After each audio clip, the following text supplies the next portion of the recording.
Yeah, the face cam is different today because we're going to be doing things a little bit different.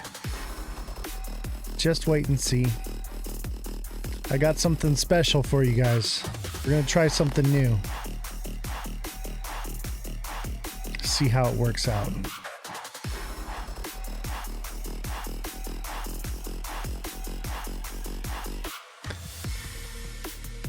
Let's see here.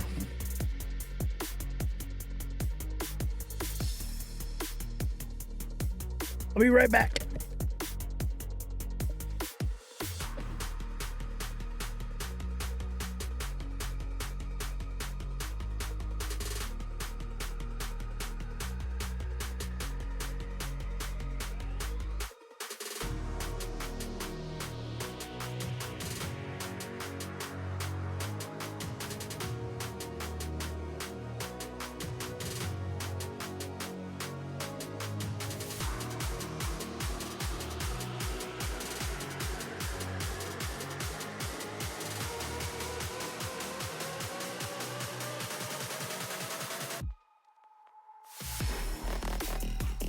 All right, we're back.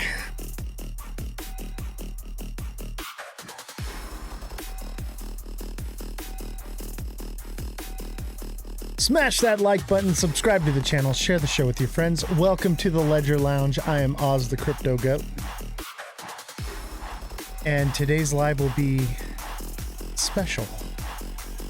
We're going to be doing something a little bit differently than we've done in the past. I'm convinced there was a cyber attack today. There was. We're going to talk about that. Probably going to have to do it on Twitch, though. We'll talk about that and all the other things that we can't talk about on TikTok, on Twitch.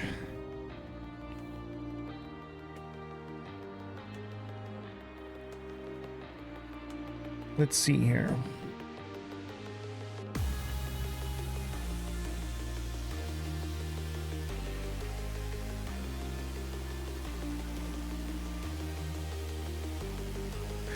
Yay! Jesse, your camera's off center. I'm camera's off center. Okay, yeah. 1 second.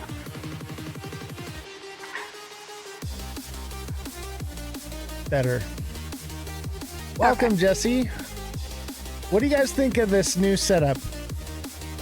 We're going to have Jesse on the live with us as a co-host. And if you don't follow Jesse yet, make sure you click on her page and give her a follow. That's Revolution Starts Now. Say hi, Jesse. Hi, you guys. The floor is yours, Jesse. Oh, no, I'm just away from everybody so I don't get everyone sick. So, voila. Your camera's still a little off center. Well, I don't have a big, beautiful studio, sir. How do you like the setup? Like this chat? You're still off center. Your background, the little. I'm a stickler for professionalism. I get mad when they come in to the studio and they mess up the curtains because I like the curtains to look perfect in the background. You see the little corner in the right side of your screen. Your backdrop, so there's no light on that side. You can see it. Oh my god. You are impossible. Professionalism.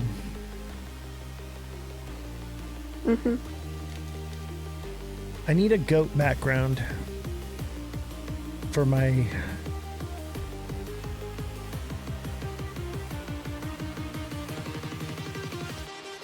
Time to get rid of the money face. XRP could potentially go up from here, but this looks like a Head and Shoulders to me, baby.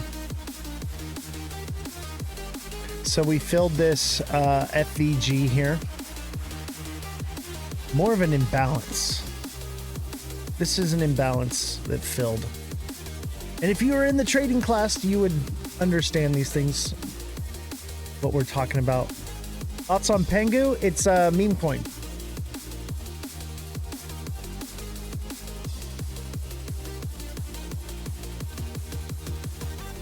That is my thoughts.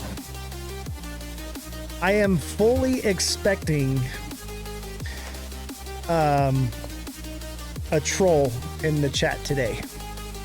100% expecting a troll today, and we're ready for it. Are we? We're ready. I'm so good with the trolls. I don't The mind. best part is I can't see it on my side. Maybe they'll come troll you instead. That'll be better. Thanks. I've been receiving hate mail. Hate mail and messages from people who are mad because they didn't buy XRP because of me. But you know what? SXT returned way better than XRP did. And XRP's already coming back down. It didn't moon. It's already back to where it was in January.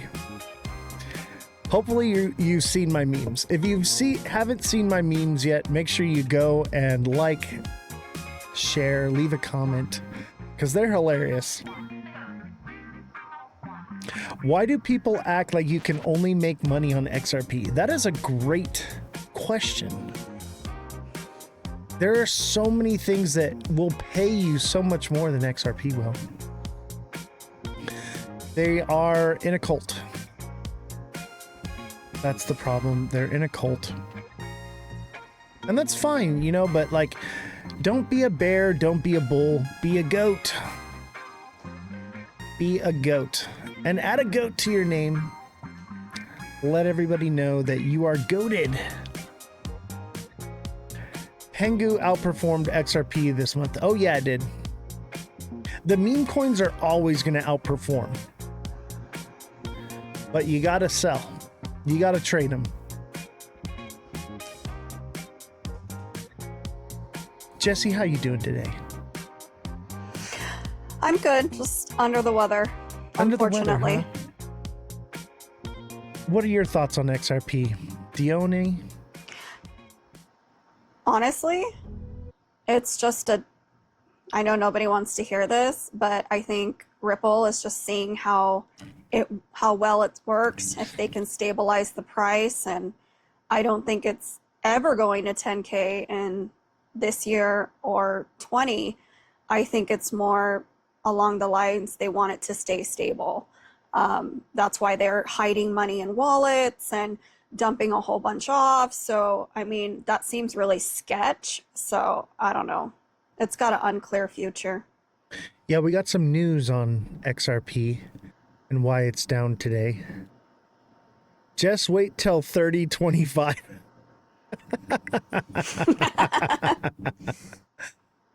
3025, it'll be dead tech. That's funny. Exactly. Make sure you're hitting that like button. Share the show. Hashtag FYP in the chat. We got about 10 viewers right now. We're at about 5K likes, which is great. Those are rookie numbers. We need to bump those numbers up. So make sure you are spamming the chat. You are putting in those hashtags. Because we want to thrive. We want to thrive as a channel here. We want to reach as many people as possible. That's the whole goal here. XRP will hit $4 very soon. Josh. Oh, Josh. I thought it was going to $100 very soon, Josh. What changed your mind? Was it this Ripple sell-off right here?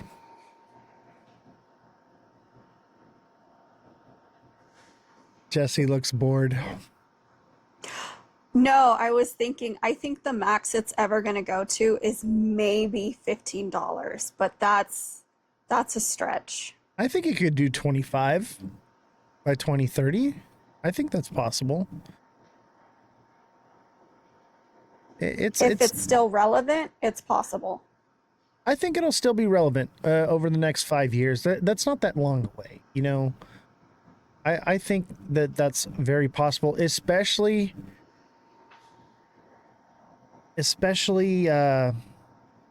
if they get rid of their supply and they're no longer dumping it. You'll see it do crazy stuff. Alexa says, "You're the GOAT. XRP rugged us." What'd I tell you guys? What did I tell you? XRP. That's what I'm saying. What they're doing is sketchy. Yeah, it's like the biggest scam of all time. And maybe it's on purpose to scare people away from it. Like, who knows? George Orwell says XRP is overrated. Absolutely. 100% overrated. I think that it will serve a purpose, but not what everyone's saying. Come on. Let's be real here. So many people talking about market cap and everything, but that isn't the only thing that determines. Dude, market cap matters, bro. Okay? And supply matters. Okay? And who holds the supply matters. This is a fundraiser, baby. This is a pyramid scheme at its finest. If you've ever done multi-level marketing, okay? Let me tell you right now, my family used to be all deep into the multi-level marketing. My mom sold Amway, all right? And so many other different products. And it doesn't mean that the product's not good, but the people on the top will always dump on the people on the bottom. That's just how it goes. That's the name of the game.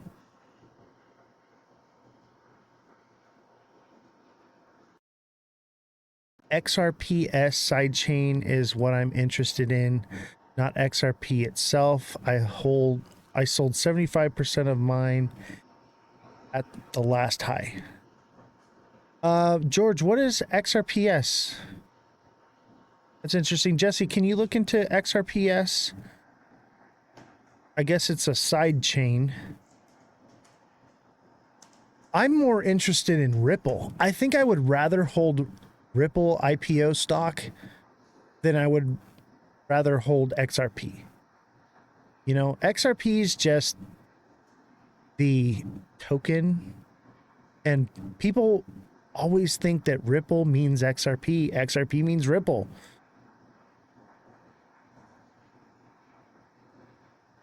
Are you sure it's XRPS? I can't even find it. Yeah, it looks like XRP sidechain. XRPS. So is it XRPS or XRPSC? George, help us out, buddy.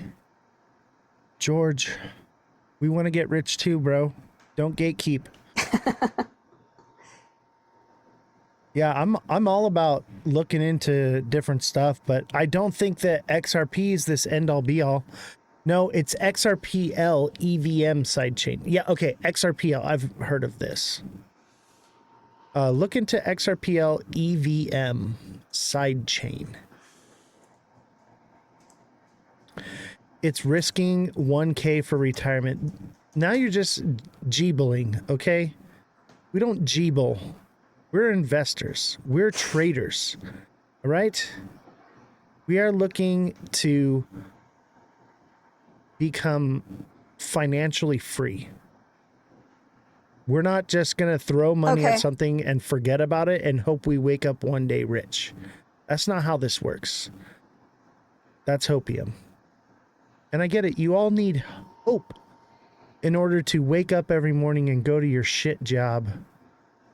But if you really want to get out of that shit job, follow me. Become a subscriber. Become a deluxe subscriber. Let me coach you. Let me teach you how to actually become financially free.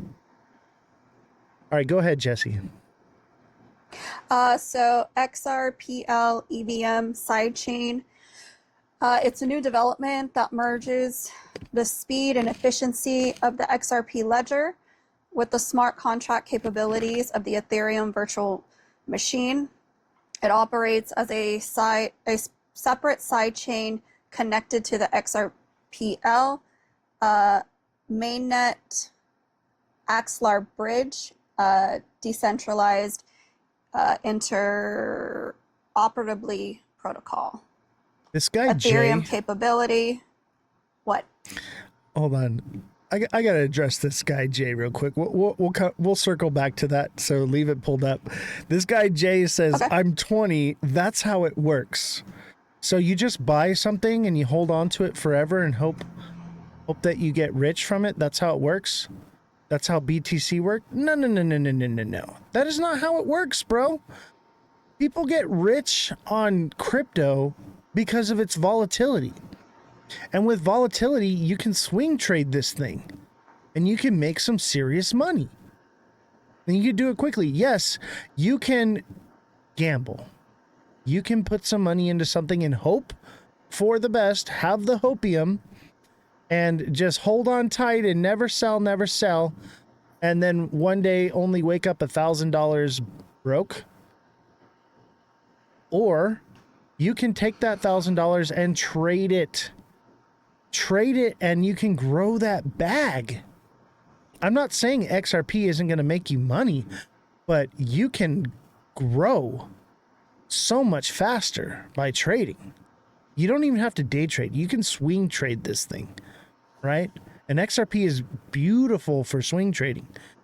But telling people that the hopium is going to make them rich and it's going to 10K is a disservice to the crypto community. All right? So Jay, Mr. 20-year-old that drives a Mercedes, okay? I drive a Mercedes, I drive a Corvette, I drive a lot of different cars, okay? I'm 37 years old and I'm actually retired, okay? And my cars are paid off. I don't have payments on them. My house is paid off. My land is paid off. Everything that I own is paid off, okay? So enjoy your car payment on that Mercedes, all right? You better trade crypto to make that payment. Sorry, Jesse, go ahead. Well, I pretty much said everything. Ethereum capability. Developers can leverage familiar Ethereum tools like MetaMask, HardMask, and Remix. Leveraging XRP serves as the native token, facilitating transactions, network fees, and smart contract executions. Proof of authority. It utilizes a POA census model, prioritizing speed, efficiency, and security with faster block times and low transaction costs. Nice. I actually like that. We're going to do more research on that. Put a pin in that, Jesse. I like XRPL. I think it runs quickly and efficiently and cheap. So I'm not turned off to the idea, but do I think XRP is the answer? No. Let's see here. MMG says Bullish Babe looks different. We've got Jessie, the revolution. She is on the front lines of freedom over here, ladies and gentlemen. She is fighting the good fight. And she does more than just crypto. So she is our political journalist. So Jessie, tell them about your show and what you do. I just do recent headlines, what's going on in the world, what's going on here in America, and it's different perspective because I'm libertarian. I'm not one side or the other. I'm in the middle. So if I think something's bad, I'll post it, but majority we just talk about the news and go down lots of rabbit holes because sometimes those rabbit holes lead to another side. Yeah, and I think that your show is actually really fun. I really enjoy watching your show. So if you don't follow Revolution, that's Jessie, our fact checker. Make sure you follow her. She's going to be doing her own show in her own lives, and it's going to be a more political based show, and but still fact based, right? Because we don't want to create echo chambers, and we want to allow people who have an opposite opinion to basically have the floor. Because if they're going to be screaming Hail Hitler, we want to know who these people are so that we can distance ourselves from them, right? Let them say it.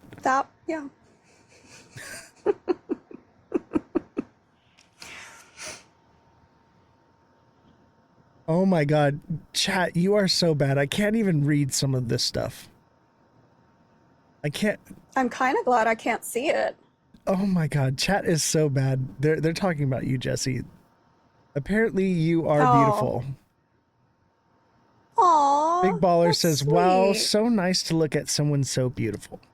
I told you she's beautiful. Aww. I'm not allowed to ask for pineapples anymore. That's on you guys. Mother of Dragons is our. Oh, there she is. As soon as I said it, she pops in with the. She's our She HR felt now. it in the force. I'm buying another 10K of XRP this week. Oh, Josh. Let him have his dream. He's out there trying really hard, and he seems to be doing well on his own. You know what? I have to give this to Josh. He's 18 years old, and he's at least in XRP and not in the trenches trying to trade butthole coin. So. Oh my God. I give him that. He's at least somewhat educated and like trying to do something. So he's a smart kid. I think he's just caught in the echo chamber right now. That's all. But he's here now. He's part of the show. I'll tell you what, he's become a lot more conservative with his price numbers and the things he says now. He holds back a little bit because I'll tell you what, a few weeks ago when he was here, he was preaching 25K, 100K, something XRP. Now he's like $4. That's a big swing. That's a big swing in the right direction. Let's see here. What does chat say? I want to do TikTok shop tactics. Help. TikTok shop. We love TikTok shop. We love TikTok shop. Fredrum, become a deluxe subscriber and I can help you to get onto TikTok shop immediately without any restrictions, without any thing holding you back as a creator. It doesn't matter how many likes you have, how many followers you have. I can get you on the TikTok shop selling within the week. I have connections. Oz, you're in Mine your own just live. opened. It says, Oz, you're in your own live in chat. Imagine that. Am I really? Oz is in the live. Goat, come up here. We want to have the goat as a guest on the show. Send the goat. I'm going to send a multi-guest request for the goat.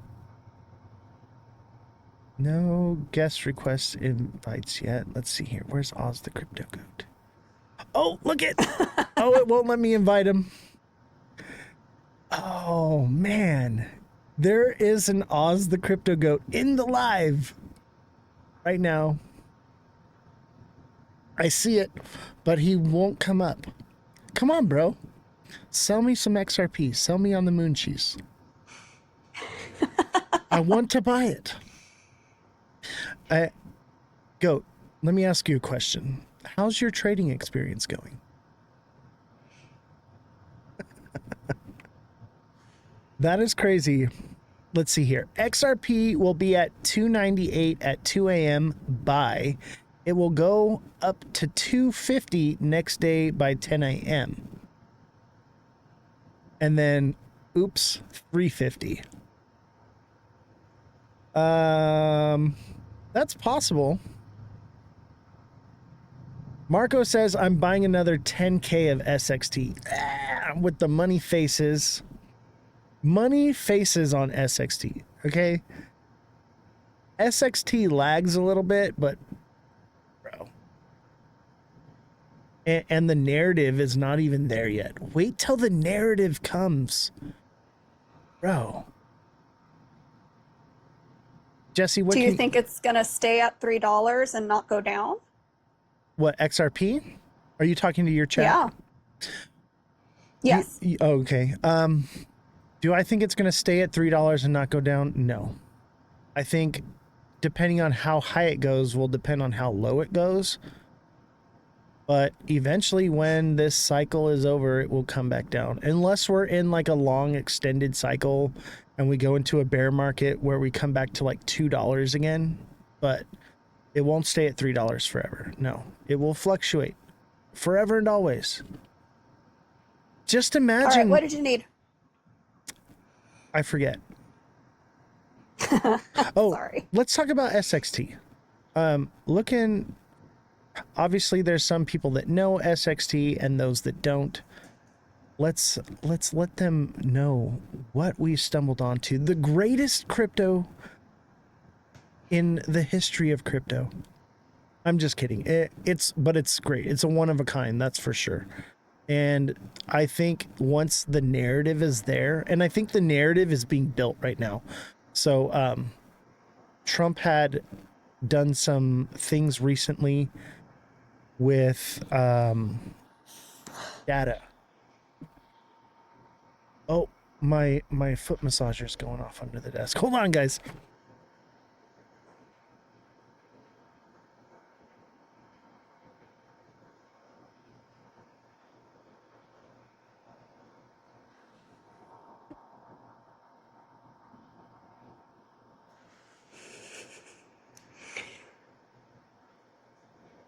Have the awesomest foot massager underneath my desk. It is amazing. Highly recommend. Sharper image, baby. Sharper image. Let's see here. When SXT wants to pump, you will know exactly. When you see the football goal posts on SXT, buy. Yeah, SXT is basically one of those. It's the canary in the coal mine, right? So it has a canary. It will scream when it's about to pump. It will tell you when it's time to buy. It is so... It is perfect for the new trader to learn from. That's why I chose it.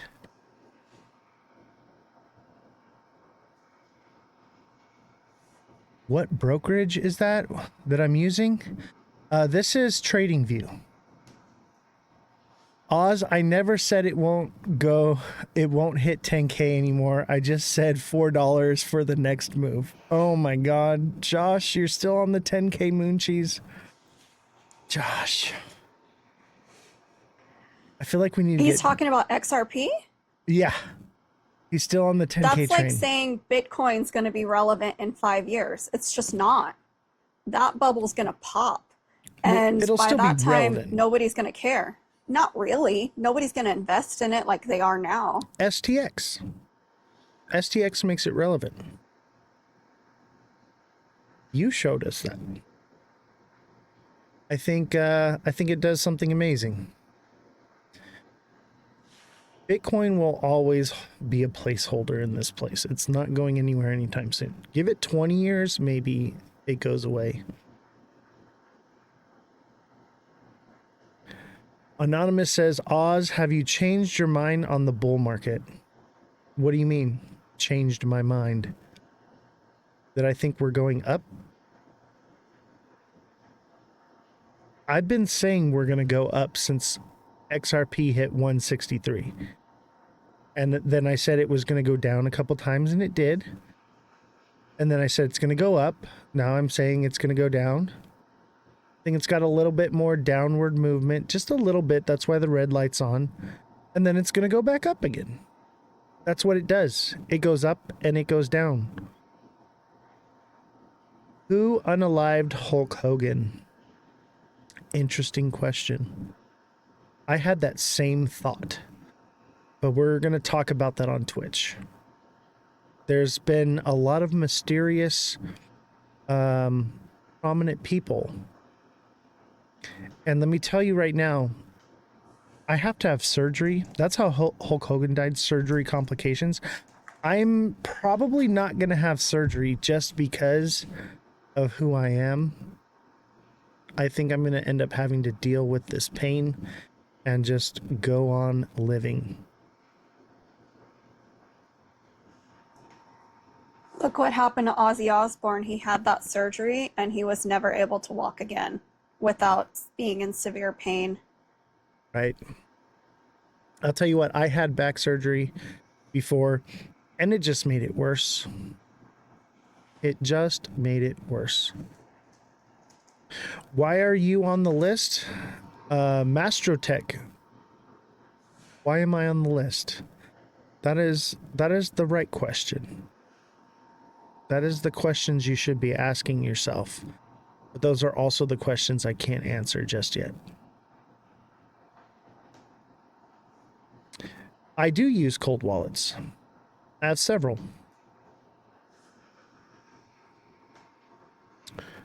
Oz, I'm no longer looking at you since Jessie is on my eyes. Are all on her, LOL. Oh, Jessie is a star. Here, let me help you. Is that better? Stop it. Is that better, chat? Stop. Or maybe I Stop. should put the moon guy up here.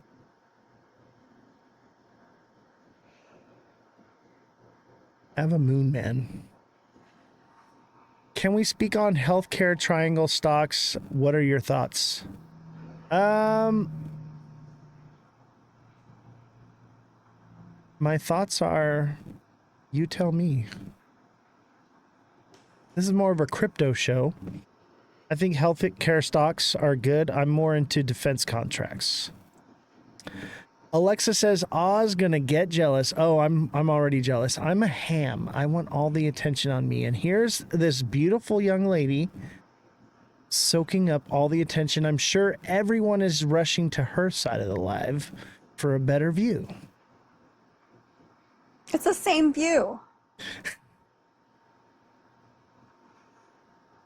Jake Claver is so right. I'm not even funny, to be honest. Oh my god, the Jake Claver guy. Dude, I looked into Jake Claver, bro. I've seen enough moon cheese. I'm good. Jake Claver moon cheese. My word. Thoughts on SXT? Oh.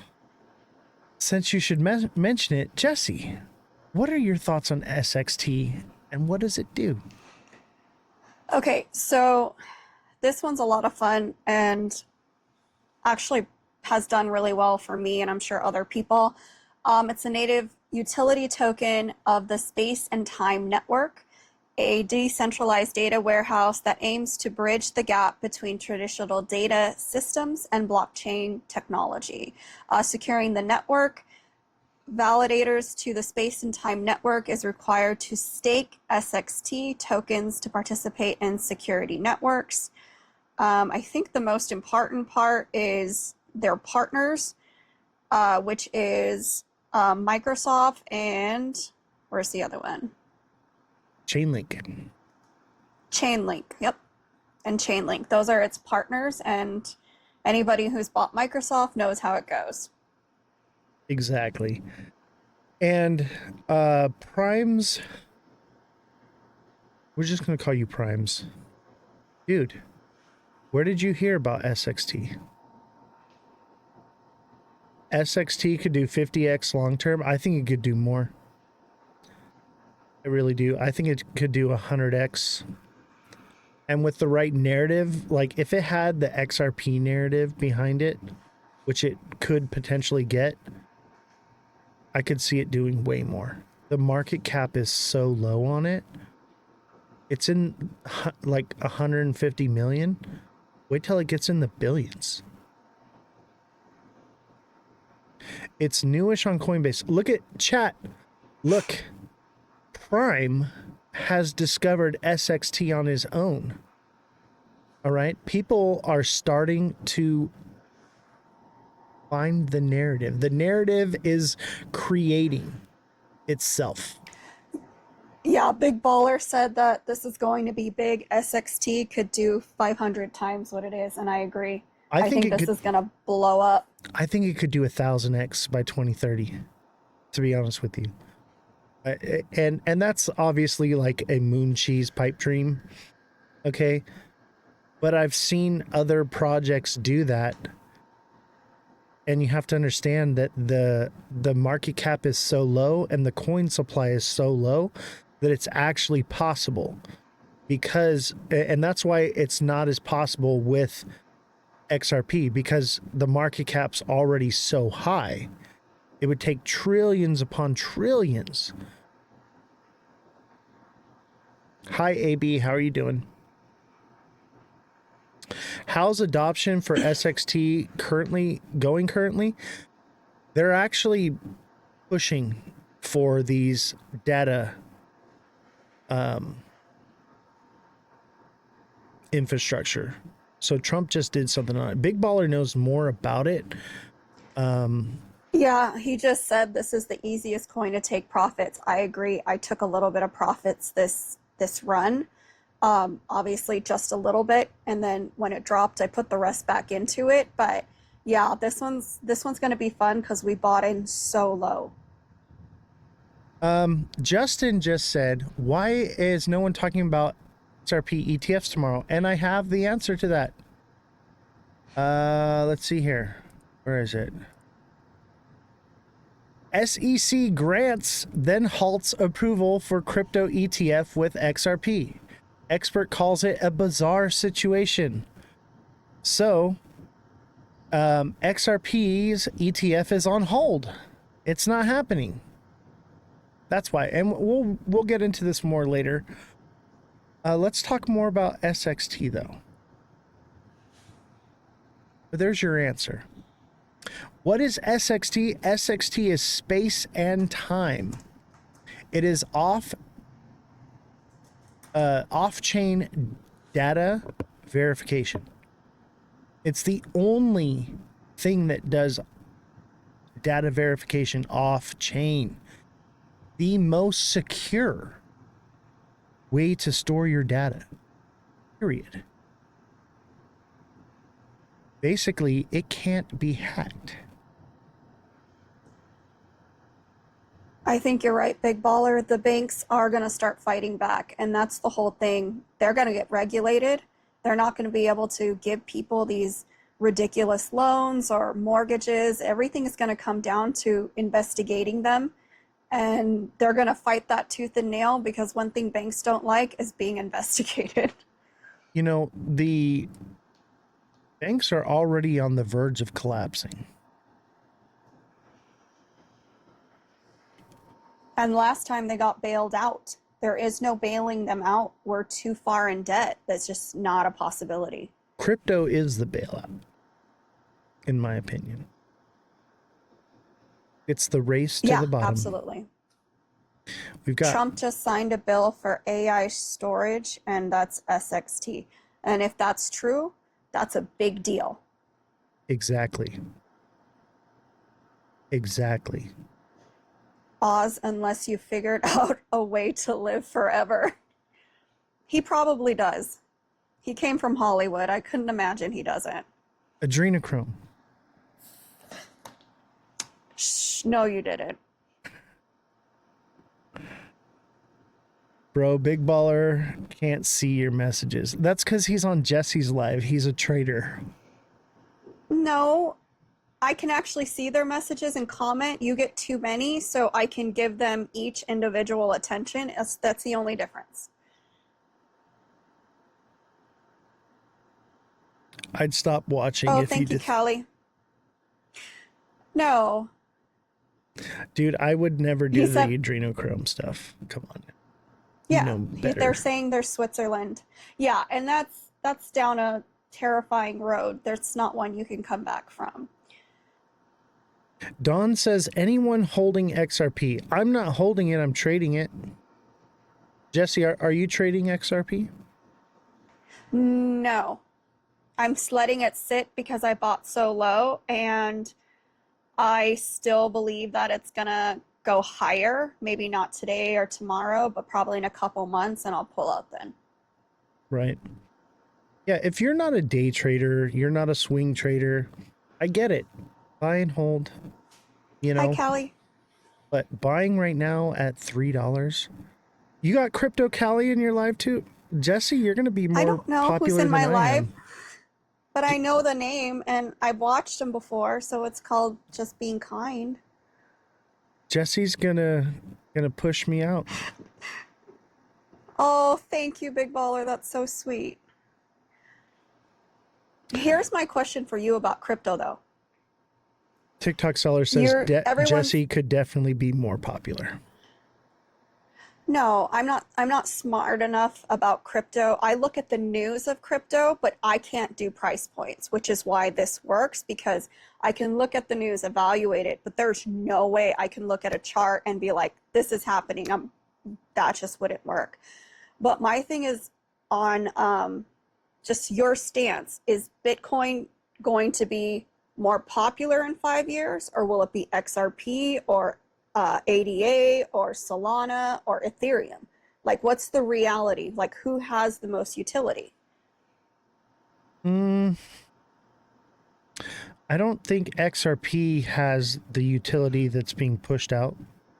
I think Ripple does. I think stablecoins are going to end up being it. I really do. The future is bleak for crypto. Decentralization is going out the window. We're marching in Thank you. lockstep for it too. Everybody wants their bags to pump, so they are cheering on things like the stablecoin bill, which basically lead us down that road. Right. People always march in lockstep for the opposite of what they want because they want a short-term goal. They'd rather slap a band-aid on something than actually try to dig out the bullet from the bullet wound. So just like a band-aid on a cracked cement block. So that's pretty much what it is. Won't inflation eat your stablecoin? That's a good question. That is a good question. That's why I like RWAs. Why would I want something that's backed by fiat when I could have something that's backed by a real world asset? Here's the thing. I'm not sure inflation will affect the stablecoins.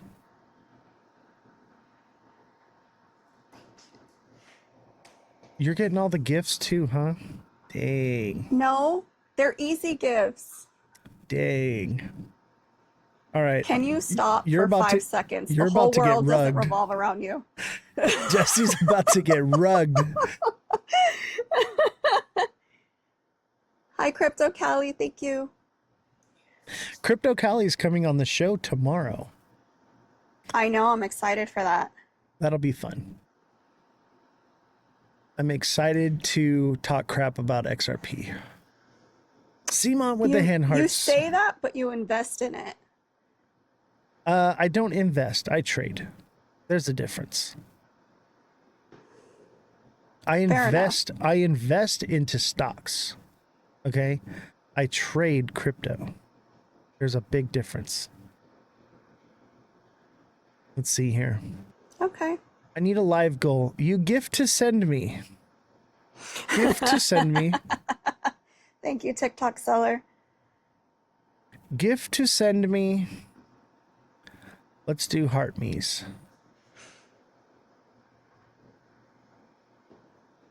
Gift to send me with the heart me's.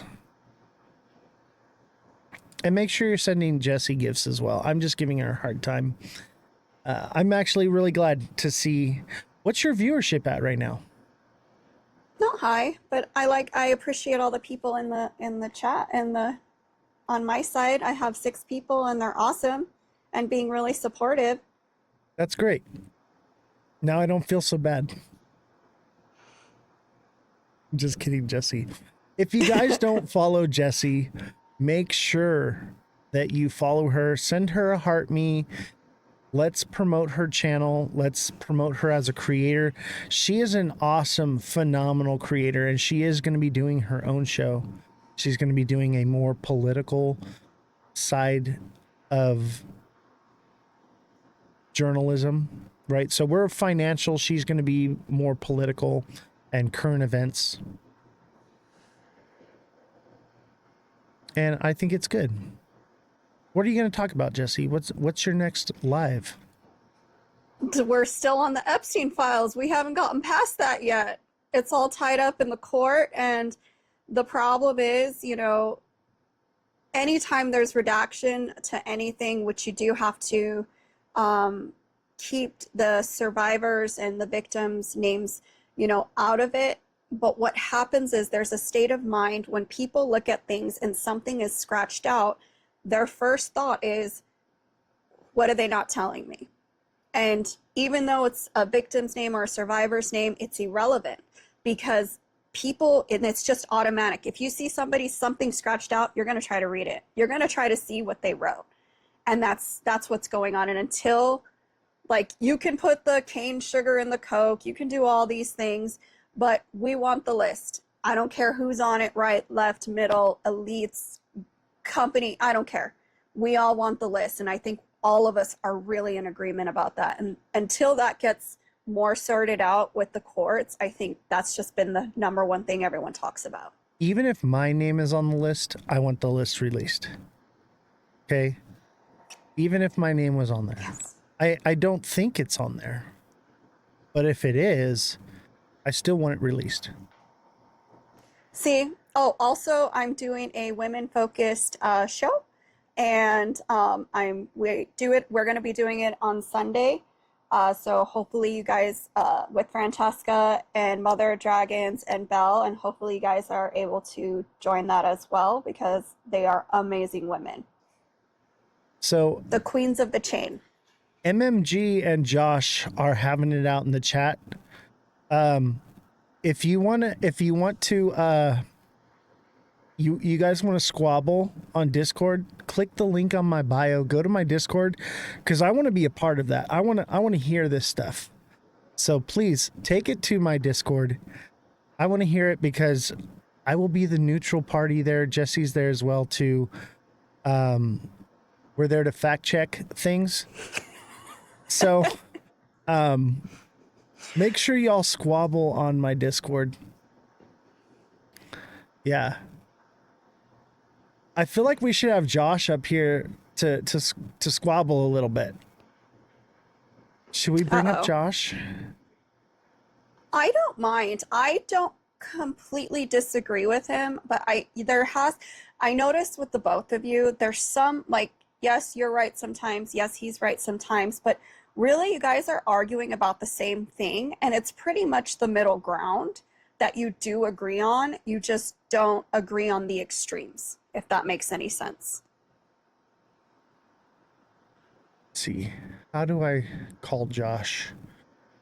Forget how to do this all the time. I told Josh that he was going to come on today. Okay. And then, oh, here it is. I figured it out. Let's see. Is he going to show up? Or is he squabbling with MMG? Thank you for the gifts. We don't want the list. We want the videos. Anyone can put a name on a list. We want the goods. Okay, let's be clear about that. We do not want child pornography released to the internet. But what we would like is the clips from the videos that show the faces of each individual person. Definitely. But we need to redact anything that's criminal.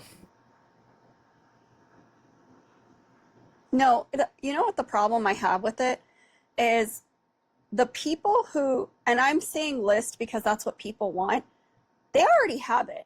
The depositions, all of it. If you just listen to the survivors, Yo, can you hear me? the hundreds of them, yes, that's all you need. But they don't listen to women. Perfect. They only listen to men. So we got Josh. Can you hear Josh, Jesse? Yes, I can. I just want to close on this fact. Boilermaker says a list means nothing. And we're going to talk more about this on Twitch exclusively at the end of the live. The last hour, we're going to talk about the Epstein stuff. I'm going to do some more story time, and we're going to talk about the DJ story. Oh God. But we'll talk about that. But I just want to close on this last fact real quick, that there may not be a list, but there's definitely evidence that needs to be released so that we can create said list. Okay, there may not be a list in quotations. Okay, and that's where they play semantics to get you. All right. Hi, Francesca. All right, Josh, what's going on, buddy? How are you doing? I'm doing good. You think we can get MMG in here too or not? Yeah.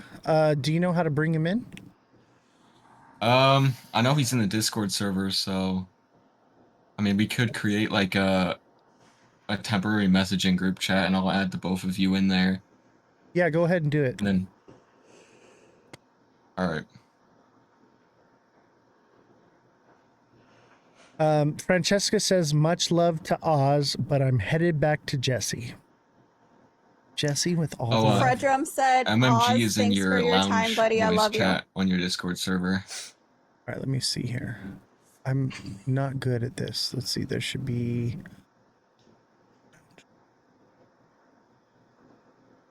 admin lounge. No. I believe it's the open one under voice channels. Okay, let's see here. Okay. I'm in MMG's now. There it is. What up? Bonjour. Hey, MMG, you're a little quiet. Can you turn your mic up a little bit?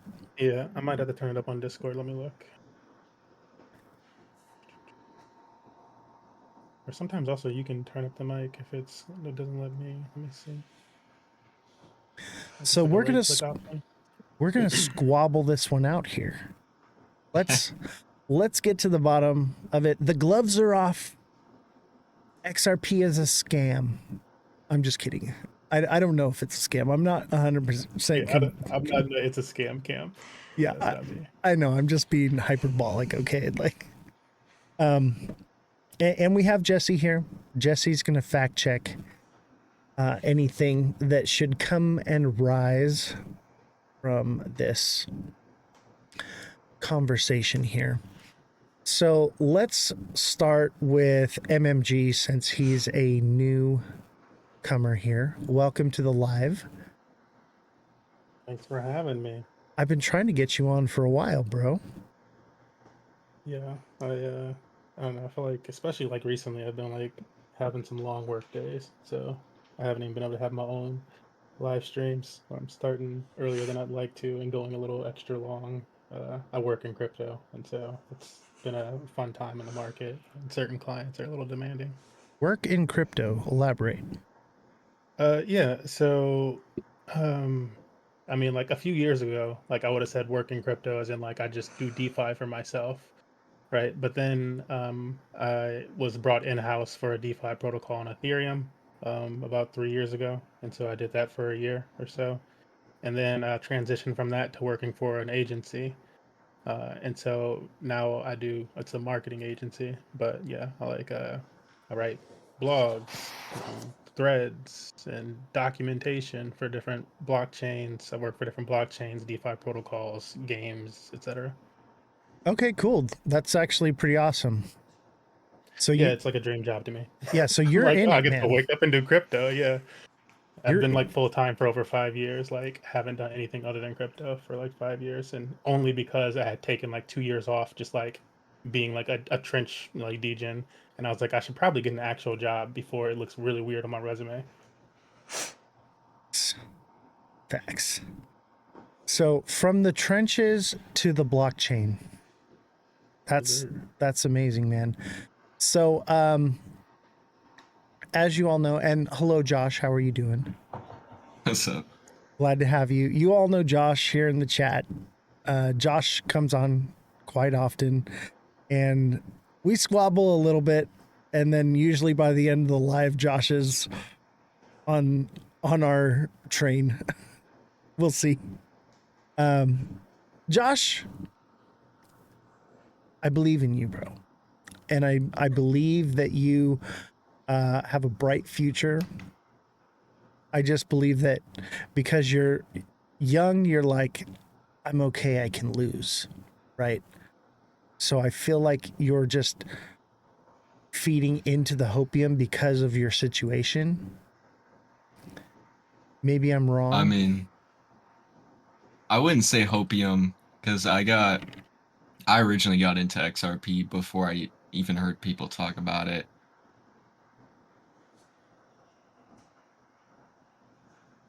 All right. So what is do you think that this thing's going to go to 10K? I think it certainly has the ability to do that, but there are like certain catalysts that have to play out. Because, I've been very vocal, like this can't happen with like retail alone. Obviously. But if there's an injunction, how do we get institutions into it? And hold on. You want to start? Go actually go ahead. Answer that question. Yeah, I was just going to respond to the injunction question. I saw the other day that they ruled Ethereum won't be in security, which I know we talked about that. Um, so I believe even if there is like a slight chance that it was, I don't think that they'll care. I think that they would just move through with it. And that's like the greatest opinion that I could give on that. What do you think, MMG? You think we're going to 10K with this thing? 10K per XRP. No, I don't think so. Why is that? I think simple, like, I know tons of people in the XRP community hate to hear it, but like when you compare the market cap, so like, which is just a simple like equation to value that asset, like it doesn't really make sense. It would be worth more than the entire crypto market, like, and then some. Like the leaps and bounds that you have to take to get there just don't add up. So like that would be like one thing to say. Um, then like outside of like the market cap equation in itself, um, just like logically speaking, like when people make up a lot of these arguments to get there, like when they try to like reason, well, here's how it could happen. They're like, well, if XRP took over the entire world and then all of the money went into this one centralized company and did what no other company has ever been able to do in the history of mankind, and what people have for the history of mankind stopped individual companies from doing for things like monopoly purposes, etc. But XRP, well, Ripple is going to do it. Like it doesn't. It's not really rational. I agree with that sentiment 100%. I think it's irrational to think that a company that is basically there's other rival companies is going to be this end all be all. I mean, David Schwartz himself at the XRP conference out of his own mouth said that XRP won't be this end all be all one world thing and control everything, that it will be an ecosystem. And if that's the case, how does it reach 10K? Even with institutional money, there's just not enough liquidity because market cap does matter. I think I think like the counterpoint, and I just want to be clear, I don't associate myself with the group of people that just post about it. Like they just say it's going to go to 10K. Like I have my actual reasons for it. But I think like the overall point to look at here is David Schwartz also hasn't ruled out that a $10,000 price is impossible. And he's actually tweeted multiple times in the favor of that happening under circumstances, which in my opinion would have to be settling the derivatives market, which is an actual issue. And then obviously XRP right now that I know of is the only blockchain that does real time, uh, what do you call it? Basically the audit of the transaction. So like Solana, for example, can take up to 3 minutes to validate a transaction. And that's like a huge thing, especially for banks. Like if you're operating in the SWIFT system and the government passes some sort of legislation that tightens the rules on that, you would need something that can validate during a transaction and not after. Okay, let's back up to what you said about what David Schwartz said. Okay.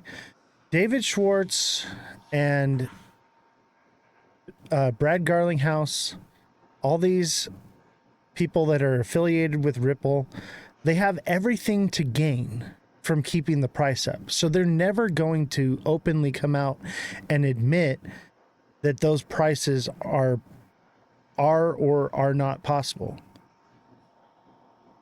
You know, so that's not really an argument for me, because I take everything that they say with a grain of salt, because just like Brad Garlinghouse saying that they could potentially take over 14% of Swift, of course they could potentially, but even that is probably not going to happen. I mean, it would just depend. I think like overall, if we were to address it, I mean, there's so many millionaires just even on the planet alone. So, assuming like ETFs came in, that would boost the overall liquidity. And if they decided that they were going to use it, it could become an actual asset. And I mean, they've been very vocal that Ripple is going to use XRP. So I, there's like, I don't see how that's a contrary. Like, just because they have everything to gain doesn't necessarily mean that they're lying, right? Like, at the same time, they've basically already gotten rich off of it. So at this point, they don't really gain that much extra about saying it if it wouldn't even happen in the first place. Well, I would greed. jump in and Yeah, go say ahead. I don't think it's that they're lying. It's just that they're avoiding telling the truth in some of these cases. Like they don't want to Oz's point, like they're not going to go out there and bash their own token. And it's not really even bashing the token, but they're not going to talk. Number one, from somebody who works in crypto, it's like a no-no for you to talk about price whatsoever. For you don't really talk, if you're a blockchain, you don't talk about price or yield, period. It's not allowed. Like, so they're going to avoid that conversation. And when people bring up those numbers, they're going to avoid answering it most of the time. Like, it's just something they're not going to do. And so that's kind of on the community. What they could do a better job of, though, however, is like reeling people in and educating them, like how to actually find these valuations, how to actually study the blockchain, how to it kind of baffles me that they don't do that more when when everybody else in crypto, it's again, as somebody in crypto, and I've also seen, I forgot his name. He works for Cosmos Blockchain on here, but he mentioned this in one of his videos as well. It's kind of like the laughing stock behind the scenes too, and it's like not the laughing stock because XRP is a bad product or something. It's just because like this community like throws out these like astronomical numbers, and it's just like, man, this is like it really comes off as the most uneducated like sector of crypto, specific to like how crypto actually works. Right. Throwing out these crazy numbers does a disservice to the entire crypto space. You know, we have to, if we're going to say something that something's possible is going to happen, we need to have facts to back it up. Like, this is how it's going to happen. And like MMG said, a lot of those facts don't add up because no company ever in the history of mankind has ever amounted to the aspirations that they are giving Ripple. And look at Circle and Coinbase working together. They now are in direct competition with Ripple and can do everything that Ripple can do. Yeah, I would comment that with a question to Josh, like, because I don't believe this is the case, and so if you have an example of this, please share it with me. But like, why, like, because in your assumption here, like this, like, well, Ripple would do this for the derivatives market. Why would somebody use an individual cryptocurrency, like a volatile asset? Because even if Ripple or XRP doesn't move a whole bunch compared to like some of these other like other altcoins or Bitcoin or whatever, it's still a volatile asset compared to a stable coin. And so I'm like, why would somebody use that versus a stable coin? Like when we look at all other markets and all over, they don't use any cryptocurrency. They could be using a cryptocurrency right now. They choose not to. Whenever they're going to use like a stable coin. So like, why would we suddenly shift to this use of XRP? Also, you mentioned like the finality thing of like XRP handling things so quickly, and you mentioned that sometimes Solana might take 3 minutes. However, Solana's actual finality is a lot shorter than that, right? Um, I believe it's like a few seconds or like a few milliseconds. It's like not very long actually. And when you were bringing up that sometimes it takes Solana longer, uh, that's because Solana handles like the most transactions of like on average of like any blockchain. And like in comparison, XRP Ledger has never handled that many transactions. And so like they're not battle tested either. It's Like when you compare the two. theoretical still. I think Unused. the biggest point is that all these other cryptocurrencies use smart contracts. And when you actually look at banks and how they're currently using Swift, they actually don't prefer smart contracts because they're more vulnerable to hacks. And there's a lot of things that can go wrong with smart contracts. So they actually don't prefer smart contracts. And XRP makes sure that everything is on the layer one side of it. So you're avoiding smart contracts by using XRP.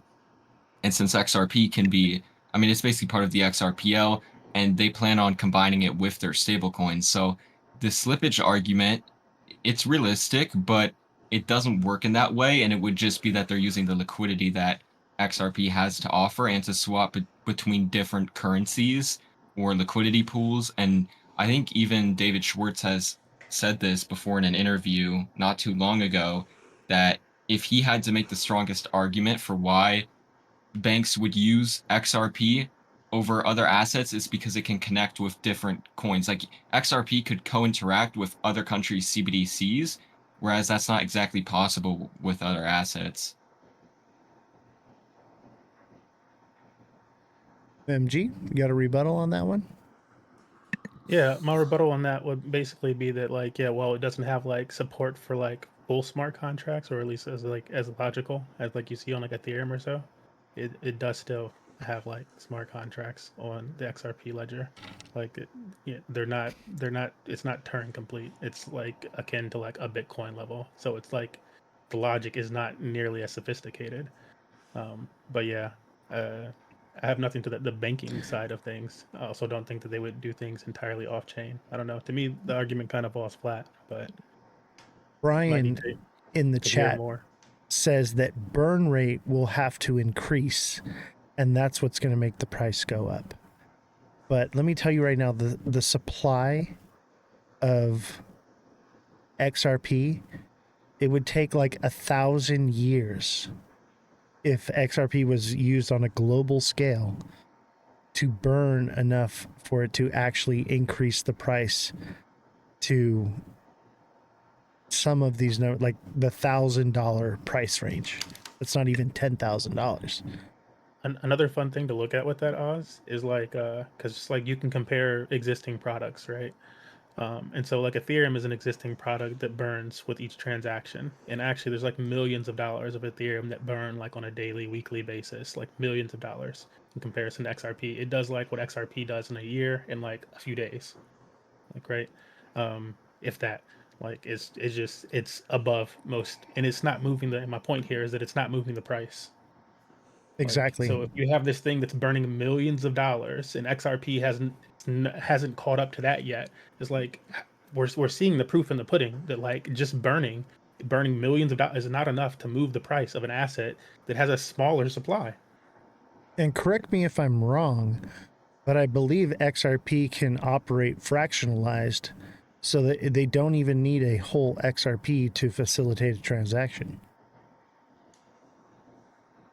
Yeah, that's correct as well. And also for like when people bring up the argument of like, because I've seen this argument around sometimes, and there was like an article a while ago where they were like, well, if XRP moves back and forth between hands this much, I'm like, they threw out like this theoretical number of XRP that if this much move back and forth, then this would happen. And it's like, but you don't even need to move that much back and forth. Like, quite honestly, if there's not enough, like, if you're moving $100,000 at a time, like, then you're just moving 100. You can, sure, you could maybe do the full 100,000 if you had enough liquidity and that you didn't have to incur slippage. But if you did not have enough liquidity, like what would you do? You do the same thing that we've learned, like well, like that I've learned on decentralized. You transfer smaller amounts, and that's how you would get the transaction across. You just wouldn't transfer the largest amount of XRP. And a lot of people have this like argument They're like, oh, it has to have this certain value so that it can handle that much volume. And not really. Like, not really. You've maybe gone to ChatGPT and asked it this question, and you haven't like rebutted it enough. You haven't like countered its arguments enough. Because when you do, you get more full answers. Because that's like the truth of it. That's what you do with any money market. It's like, okay, we don't have enough money, but this person needs this. Like, well, we do multiple transactions. I think like overall the burn argument is pretty lame inside the XRP community. I think that's like a really bad basis point to argue for a higher price. I would see honestly it's more likely for maybe 5 million millionaires deciding that they want XRP or they were advised by their financial advisors or whoever they have in their circle to purchase XRP. And if that were the case, that would limit it to about 7 to 8 XRP per person, which significantly lowers what Ripple has to work with. But going to the divisibility part, it would be down to 6 decimal places or drops. So it lets basically XRP handle tiny transactions, which is good because, I mean, in theory, it could basically process millions of small payments or move billions in a single transaction, unlike stablecoins, which would be my argument against stablecoins. Hey Ray, thanks for deluxe subscribing. Appreciate you. What was the unlike stablecoins part? Sorry, I missed that. So like basically, because it has 6 decimal points, it basically allows XRP to process millions of small payments and move billions of dollars in a single transaction, unlike stablecoins. But like wouldn't you just like go to like a smaller like you don't necessarily have to move a full dollar. Like that's kind of like how dollars work, right? Like it's already down to decimals. So I'm kind of like missing like what part you're trying to you're saying is the unlike stable coins part. So like I would say like the reason why banks would need an asset that can scale for both retail and micropayments is because trillion-dollar flows and derivatives and cross-border payments and all these things, you get really low fees per transaction, unlike other coins. And like even like with stable coins, it doesn't really work because if everybody has their own stable coin, now you run into the issue where people have to move their money between the stable coins, which unless you're doing it through XRP, you have to pay a ridiculous amount of fees to move it back and forth, and then you have liquidity issues again. So Well, in the case of that argument alone, like at least the part where you ended it, like unless you're doing an XRP, that's like assuming the XRP is the only option. Like it's not even the fastest blockchain. Like it's a Exactly. right. blockchain. It's a blockchain, but there's tons of blockchains that are faster and cheaper than XRP at this point. Like most blockchain developers go, okay, speed and cost don't really matter as much as like security, and then we figure out these other things. You need security, you need adoption, period, and then you figure out the other steps. Because like the speed and like they can only get so fast. Like again, we got blockchains that are down to like a millisecond, under a millisecond and stuff now. Like XRP is not at that level. And so, like, if we were just talking about speed and cost, then it loses, and then we'd be talking about these other blockchains that are faster.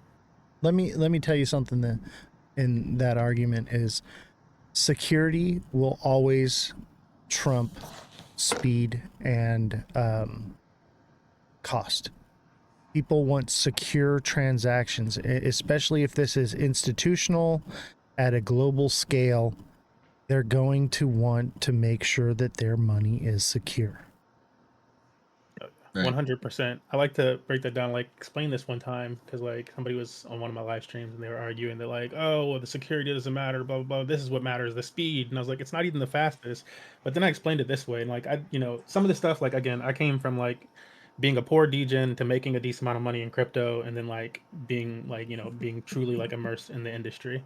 And like when I was immersed, I'm like working with hedge funds and stuff and institutions all of a sudden. Like, so all of a sudden I get to see like, I'm coming from the side of like, how do I increase $5 to $20 to $100 to 1,000, etc. And then I'm being met with people that are millionaires, plus that are like, okay, well, we can't even enter the liquidity pools that you're talking about because like we'd incur too much slippage. And like that stuff didn't even cross my mind.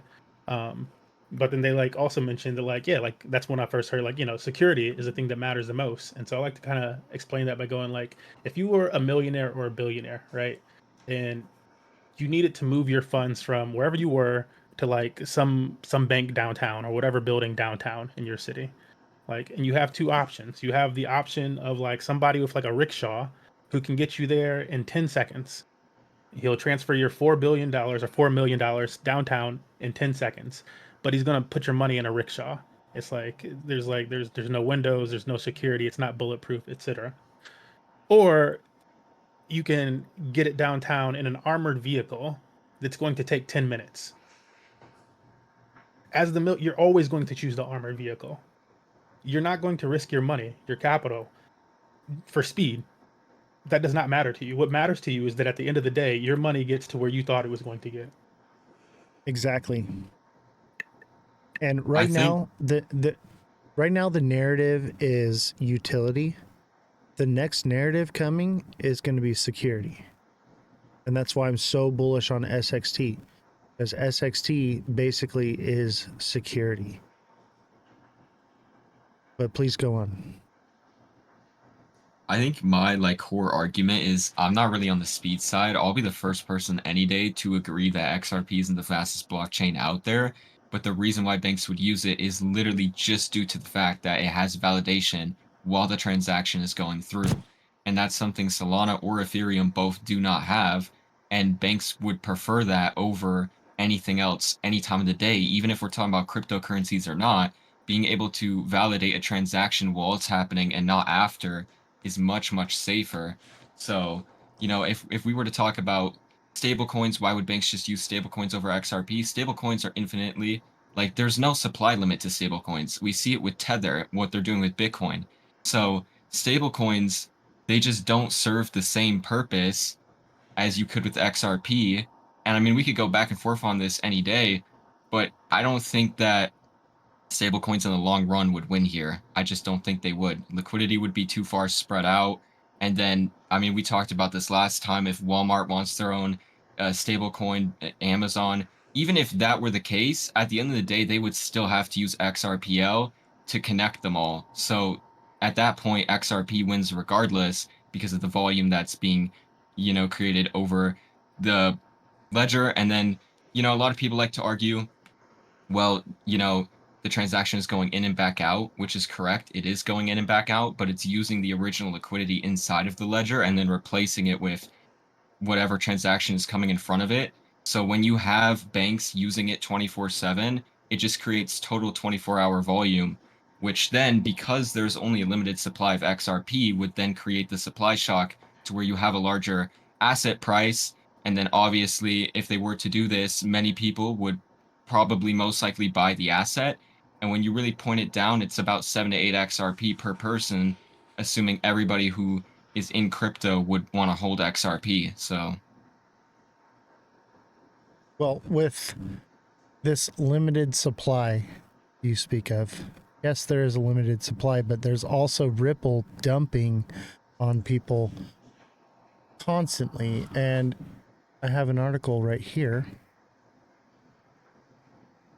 XRP news today. XRP dips 17% after Ripple's co-founder moves 175 million in XRP. So, and XRP, or excuse me, Ripple has restructured the way that their escrow operates, where they can unlock more than they ever have, and they're moving it into private wallets. And they're unloading it when not just at the end of the beginning of the month, but whenever they see fit. And the reason that they said that they do this is to stabilize the market. So how does that skyrocket the price if Ripple continues to dump on it? I don't think them dumping it will long-term affect it at all. Like I get people's concern with it, but I don't personally see it as an issue. I mean, people were dumping billions of dollars in Bitcoin the other day, and it's like nobody talks about it then. So I think the only difference is that they're part of the project. But the other thing is XRP wasn't even called XRP when it was first created. And even the Bitcoin maxis argue that Bitcoin's going to be used for payments, right? So it's literally the same argument, just different blockchains. And the only the side that everybody argues about is supply. if you were to run every single bank transaction on Bitcoin, which is impossible because it's way too slow, but if hypothetically you could, the price would be way too high. So when we're talking about $10,000, that's just a sweet spot where you can use less XRP per transaction over it being too expensive, because there's also issues on both sides. If it's too inexpensive, you run into issues, and if it's too expensive, you also have issues. So 100 billion tokens was thoughtfully thought out before they even created it, which is what many people fail to understand. So even if they unload, and let's say we have entire 100 billion circulating supply, it would get eaten up like insanely fast if it gets adopted. So that's why I've always said it's non-retail. It's just if they adopt XRP, the supply, like 100 billion really isn't that much realistically. I don't really think that adoption is what you think it is, though. I think adoption is more or less use case and utility, it actually being used. But I don't think most banks are going to use XRP. And like MMG had stated earlier, it's about security. Banks are going to want security. People, institutional money, big players are going to want security. Retail is going to look for quick, fast, right? But the big players, they want security. And that's why I think I used to be, really bearish on Ethereum. But I'm starting to realize that Ethereum is probably going to be the one because it's the most secure, and it's becoming more affordable every day. It's becoming faster as well. So unless Ripple can offer that security, I don't think that it actually gets adopted on this global scale like everyone thinks it's going to be, this global adoption of XRP. No, there will be some adoption where there are different use cases and it will be used, but it's not what you think, in my opinion. I think to argue that Ethereum is safer than XRP is kind of a joke. I mean, I've already like backtracked this. I don't like XRP. Like I said, I'll be the first person to admit other blockchains are faster. But Ethereum at the end of the day uses smart contracts, and the goal is to use XRP and not have smart contracts, because smart contracts are actually more unsafe. So like even XRPL uses a unique node list, which is a UNL consensus mechanism, and it uses, trusted validators and not miners, which confirms transactions in around 3 to 5 seconds. Whereas, you have Ethereum and it's more proof of stake, POS, which they've been using since 2022, and is still exposed to risks. You could have chain reorganizations, But and, can't you argue that the UNL is also exposed to risk and more risk than Ethereum and its thousands of validators? The UNL is nothing more than, like, if you want to compare the UNL to Ethereum validators, all that's saying is that, like, instead of having Ethereum's thousands and thousands of validators, not just nodes, because there's a difference between nodes and validators, but instead of having Ethereum's thousands and thousands of validators that operate trustlessly, you have a list of 35 that run the entire blockchain in a trusted manner. Like 35 versus thousands. 35 is a lot easier to corrupt than thousands of validators that you need to corrupt. Like, the difference, I would say, is that Ripple has private validators and trusted validators, whereas Ethereum, like anybody can just become a stakeholder and hold large amounts, right? that's a So reason why Ethereum is more secure. It's permissionless. Anybody can run a validator versus you requiring, like, number one, like, they have this list of 35, and so it's trusted. And so there's concepts in crypto as trusted, which is where you get like this federated consensus model, or trustless, which is like Bitcoin, where you don't have to trust anybody. It's trustless. You can run your own validator on Bitcoin, essentially. Like, right? You can run your own validator on Ethereum. With XRP, even if you strike up a node today, you can verify your own transactions. However, you do not just automatically get in that. You can't just become a validator. That's not possible. You need to have everybody else, like a large consensus of the network, go, yes, let's put that person, we're going to put that person on our UNL. This person is trustworthy. We trust them. They have to say that they trust you, versus nobody having to say that they trust you and you still being able to use the network. I mean, that would just be like more like open use. I mean, like at the end of the day, it comes down to who banks trust more, right? So like if they decide that they trusted Ethereum more, then that would be a good argument. But like so far, Ripple by far has way more NDA agreements. Well, And it would be banks saying that they trust themselves more in this case, right? That they trust themselves, that they trust versus the list of 35 people that has already been predetermined and that has influence by a centralized company. They don't And need that centralized company's list. They can just strike up their own validator and they can just confirm transactions and be a validator themselves. and with the NDAs, man, that's not really a solid argument because every single person working at Ripple has an NDA. Every single it the number of NDAs isn't really indicating that there's NDAs for multiple companies for adoption or all these different things. That's very speculative. I mean, at the end of the day, the only person I saw at the White House was Brad Garlinghouse really representing on that edge.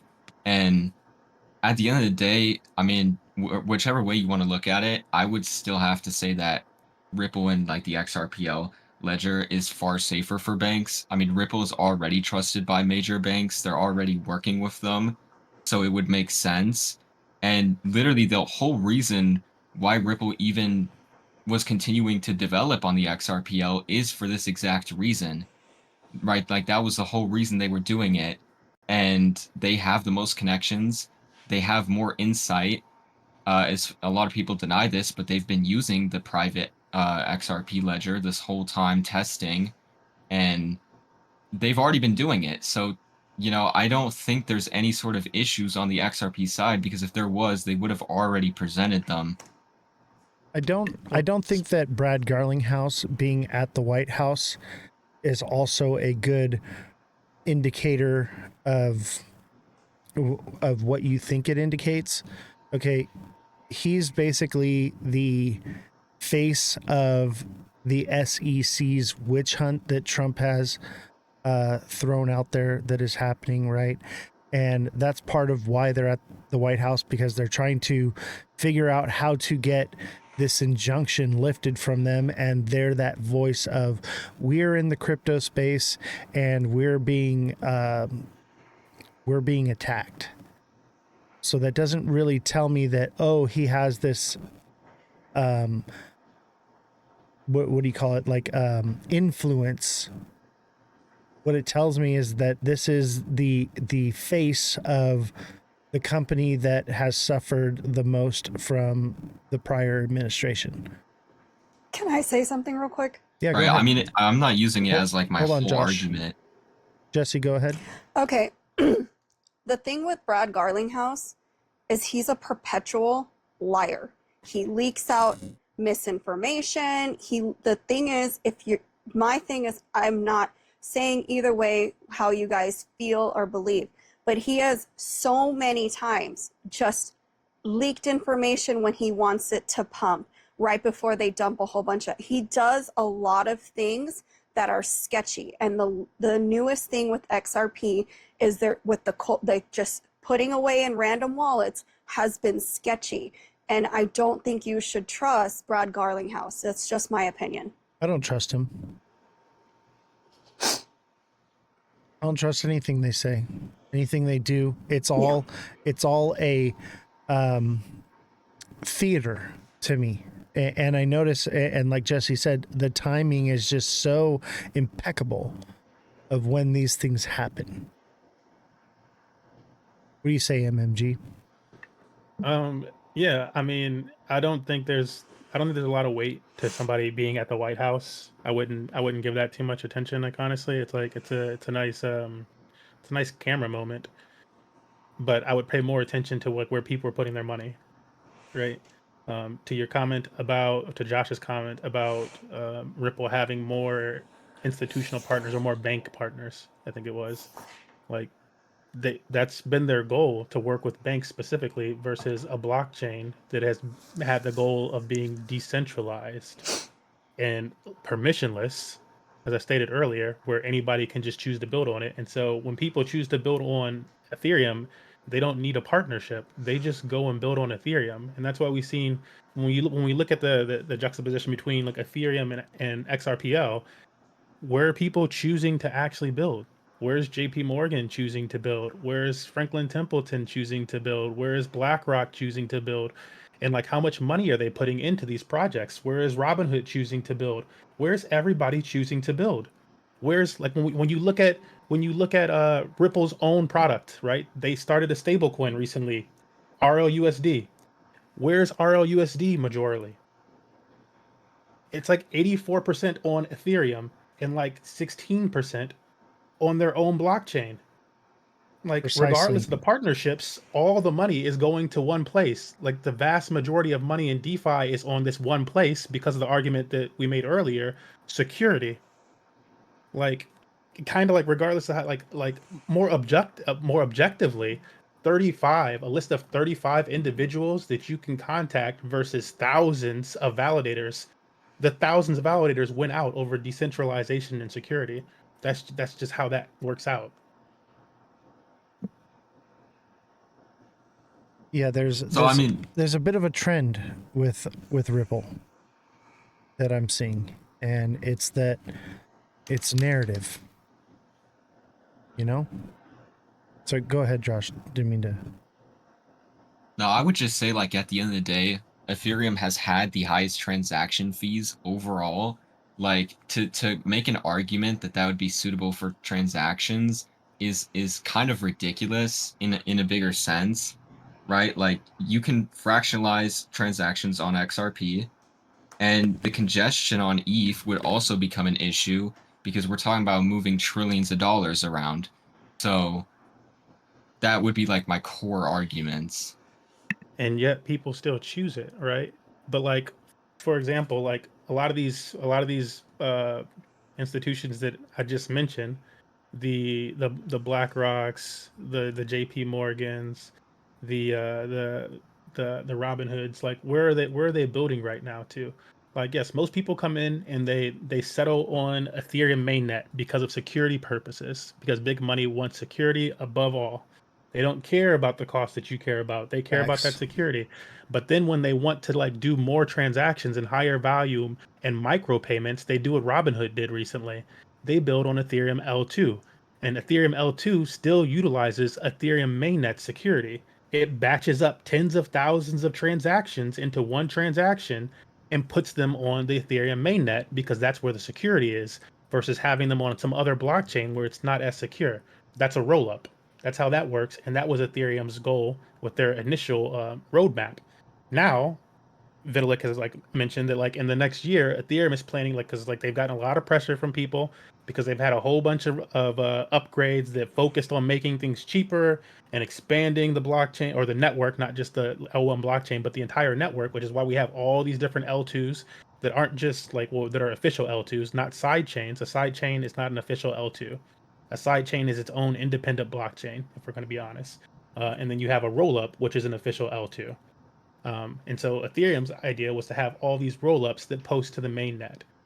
However, it's cannibalized the profits of the L1.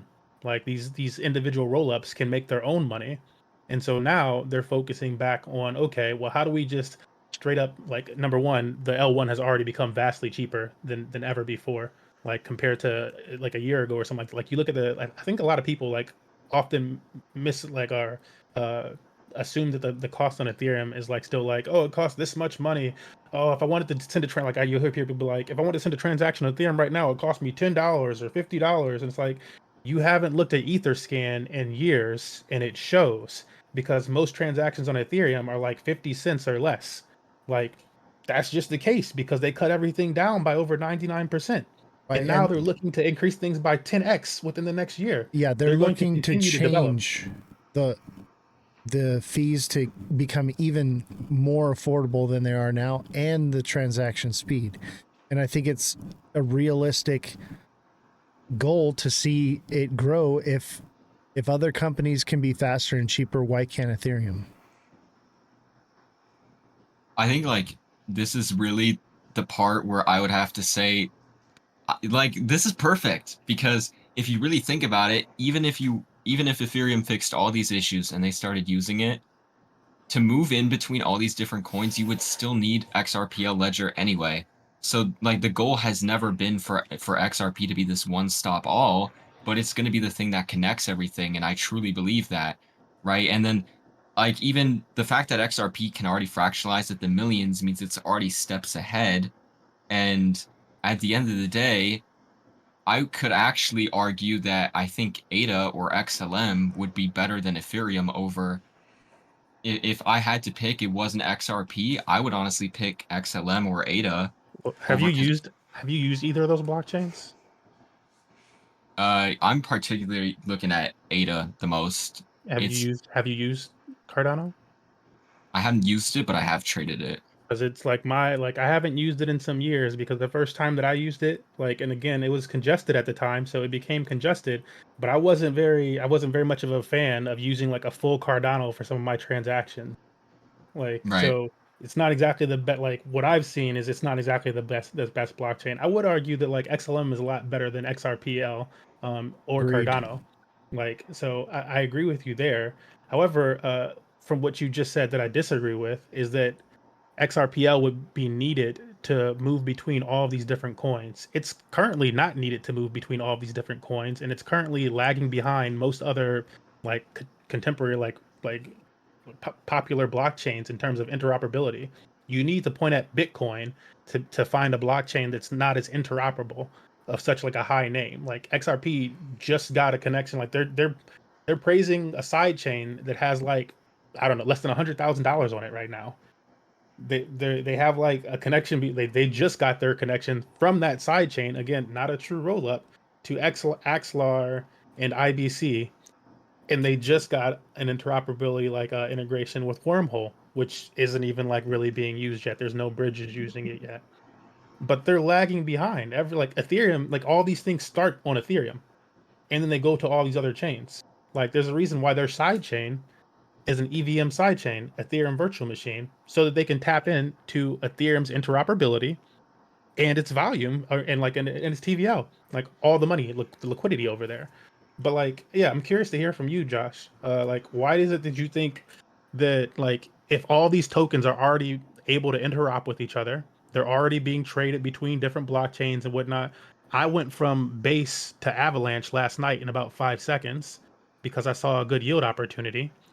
Like, I didn't use XRPL for that. Why would all of a sudden everything as we know it change and we have to use XRPL?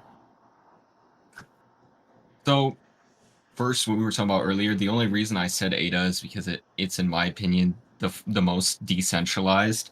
And then when we're going to the reason why XRP would be needed to, connect with all these other blockchains, it's simply just from a point of if we start seeing trillions of dollars flow over the crypto market, right? Because when I'm talking about like adoption, I just use it as a word, but if all of these chains started being used, I don't really like I think every chain is going to get adopted. I think every chain is going to be used, but if trillions flow, the other side of it is which coins are regulated in other countries to be used. XRP has that. XRP has more contracts in every single country than any other chain in the world, which makes them perfect for it. And when we're talking about liquidity, XRP is so close to flipping ETH even. The minute we get ETFs or even more open interest or people start finding out what they're actually trying to build, the liquidity is going to be massive, and that could be a huge hedge on it. And it's just regulated in more countries. So even if something is usable, the question is where is it usable also? Because we have to look at, is Europe going to want to have their transactions over Ethereum? Would China want to have their transactions over Ethereum? Or would Well, China and I think Europe? so. I think so because they could just spin up their own Ethereum L2. You Like know what? they can make their own regulatory compliant blockchain on Ethereum and have it be super cheap and use Ethereum security. UB says in the chat, it's not about who's the most decentralized, it's about what big money will use. And big money will use secure transactions. Can I say something real quick? Yeah, go ahead. Thank you, TikTok seller. I mean, like I said, like Hold on a XRP second, has. Josh. Hold on a second, Josh. Go Oh, ahead, sorry. Jesse. I'm not on the TikTok live, so. Oh no. In reality, any of us, our first priority is going to be security. You don't leave your house without locking it. You don't leave your car without locking it because it is a source of value. So here's my thing. Even if you have to pay a little bit more, you're going to go with the secure option. And the reason is you would rather have Tommy with the gun next door than little Susie with the plastic scissors to protect you. So the problem is people, and myself included, I'm going to pay a little bit more for that security than pay a little bit less and feel uncertain. That's all I had to say. Right, what if, let's say I had some money, right, and I wanted to keep it safe? Am I going to give it to some guy standing on the corner and say, hey, can you take this and run this down the street and go deposit it for me real quick? And you know, he's on crack. He can pedal that bike twice as fast as anybody else. But am I going to give it to him, or am I going to give it to the armored car to have them go drive it down the road? You know, it's literally that simple. Like, I don't trust some random dude on a bike to go make sure that my money gets delivered. I trust the armored car because I have a lot of money and people want that. Go ahead, guys. Oh yeah. Before Josh takes the floor again, I would also just like to throw something in there. Like, you made a comment that, and we don't have to stay on this. I would just like to say that, well, I've argued this with people in chat before. Decentralization is like not black or white, right? Decentralization is a spectrum, and so there's various things that play into what is actually decentralized, right? So it could be the validators, it could be your ability to vote, it could be the supply, it could be, there's all sorts of things, like, you know, how it's distributed. All sorts of things play the decentralization, and the sense of like calling like Cardano the most decentralized. I think maybe you're like focusing on like maybe the set of validators or something, but you can easily like counter that by saying I believe Bitcoin probably has more, or like Ethereum might have more, or in terms of voting, like Polkadot has what's known as the largest on-chain governance ecosystem. So they have the most people that actively participate in voting, and that could be considered decentralized. But yeah, I don't. I mean, I'm not that I'm saying Cardano isn't decentralized. Obviously, it's decentralized and more than some other blockchains that we've talked about today. But I don't know that I would just free-handedly give it the top dog spot. What do you think of this? Trends to You says in the chat, bro, would you trust Ripple is secure once they're a bank? What do you think on that comment? I would trust them the same as I trust any other bank. There's a reason why I like cryptocurrency to begin with. I Exactly. don't necessarily trust the banks. Do not Like, when you trust put the money in a banks. bank, you don't own that money anymore. The bank owns your money. I want to own my own money. Yes. And that's why I brought it up, because I was like, that is the worst argument I've ever heard. That's why we're all here in crypto, because we don't trust the banks, right? Yeah, 100%. Right. But go on. So is everybody, I'm assuming, kind of our kind of basis argument right now is over smart contracts or XRPs. Well, no, like mine was that, like, I would call Ethereum more decentralized due to like the number of validators and it not relying on a trusted base of UNL, the UNL list of just 35, which not only is it just a list of 35, like similar to like Binance Smart Chain, but like, well, again, similar to Binance Smart Chain, Ripple, a centralized company, has influence over that list, and that centralized company also owns the majority of the supply, which they release to the public whenever they like feel like it. Like, if they like, yes, it gets released from escrow monthly, but if we look back to the past, there was times where they like it just wasn't being released. It's like okay, it unlocks and we keep it. We just kick it down the road. Like, when I say they keep it, they lock it back up. Maybe they lock up all of it, but in general, they like choose how they choose, because when you read their website, when you read their documentation, they own all of that XRP. It's theirs. They do whatever they want with it. They Exactly. own the vast majority of the supply of that token. That's not decentralized. And so like, yeah, my argument is that like the Ethereum ecosystem is wider. It's the biggest DeFi ecosystem in cryptocurrency. There's more new addresses being added to Ethereum than XRP or the XRP ledger. Somebody was just like celebrating in my comment section the other day where he was like, "Yay, we had the 14th. They added 7,000 new wallets today. That's a win." I'm like, Ethereum is adding like 100,000 plus wallets a day. Bitcoin is adding like nearly a million new wallets a day. That's like nothing. That's like nothing. That's like Exactly. congratulations, but that's peanuts compared to everybody else. So like on the decentralization of the supply, on the validator nodes, on the size of the ecosystem, on the TVL, on the number of transactions going across, on the active users, on the developers in the ecosystem, all of these things, Ethereum is winning. And I don't want to give all this attention to Ethereum because I like other blockchains too. Like I'm not a maximalist for Ethereum or Facts. Bitcoin. I'm chain agnostic. I've deployed capital in more than 20 plus blockchains. But if we're putting apples to oranges and it's like, oh, XRP versus like something like, I'm like, well, here's an example of something that's like beating the crap out of it. And like, if we're being objective, like it's not winning, it needs to catch up. And I don't think it's ever going to actually catch up if the community doesn't get more realistic about what it needs to improve on. Like I just saw the other day, it was their side chain was like making a joke about Bitcoin, and they were like, "Haha, this meme that the Bitcoin account posted like aged so well." And I'm like, "Why don't you guys focus on your own volume? Your exchanges have like $5,000 of volume a day for an entire blockchain. That's pitiful. Like incentivize your blockchain and get some liquidity over here before I move my money off." Like but Exactly. but those conversations aren't being had enough. People are like in the comments clapping it up like, "Oh, it's so good. We got a wormhole partnership now." It's like it's an integration. It's not a partnership. But like, man, And I'll say this, okay? And there's a lot of people in the chat that were like, I'm not buying XRP anymore, blah, blah, blah. I got turned off to it. And then it ran up and they were salty about it. I never said that XRP won't go up and won't make you money.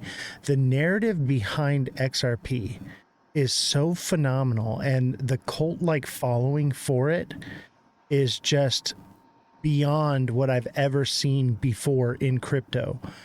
And one thing that I've noticed is a lot of people that are in XRP are religious. And so they treat this almost like a religion. And because of that, it's going to do phenomenal numbers. It's going to go crazy. And Ripple's going to make a lot of money dumping on those people. Right. And the fact of the matter is that a lot of those people will not sell if it hit even $25 because it's not the price that they're being fed with the moon cheese. They're waiting for that $1,000, $10K, $100K price that's probably never going to come. And I think that's why the narrative is those numbers is to get retail to buy and hold forever to keep it from being sold, to keep it running up.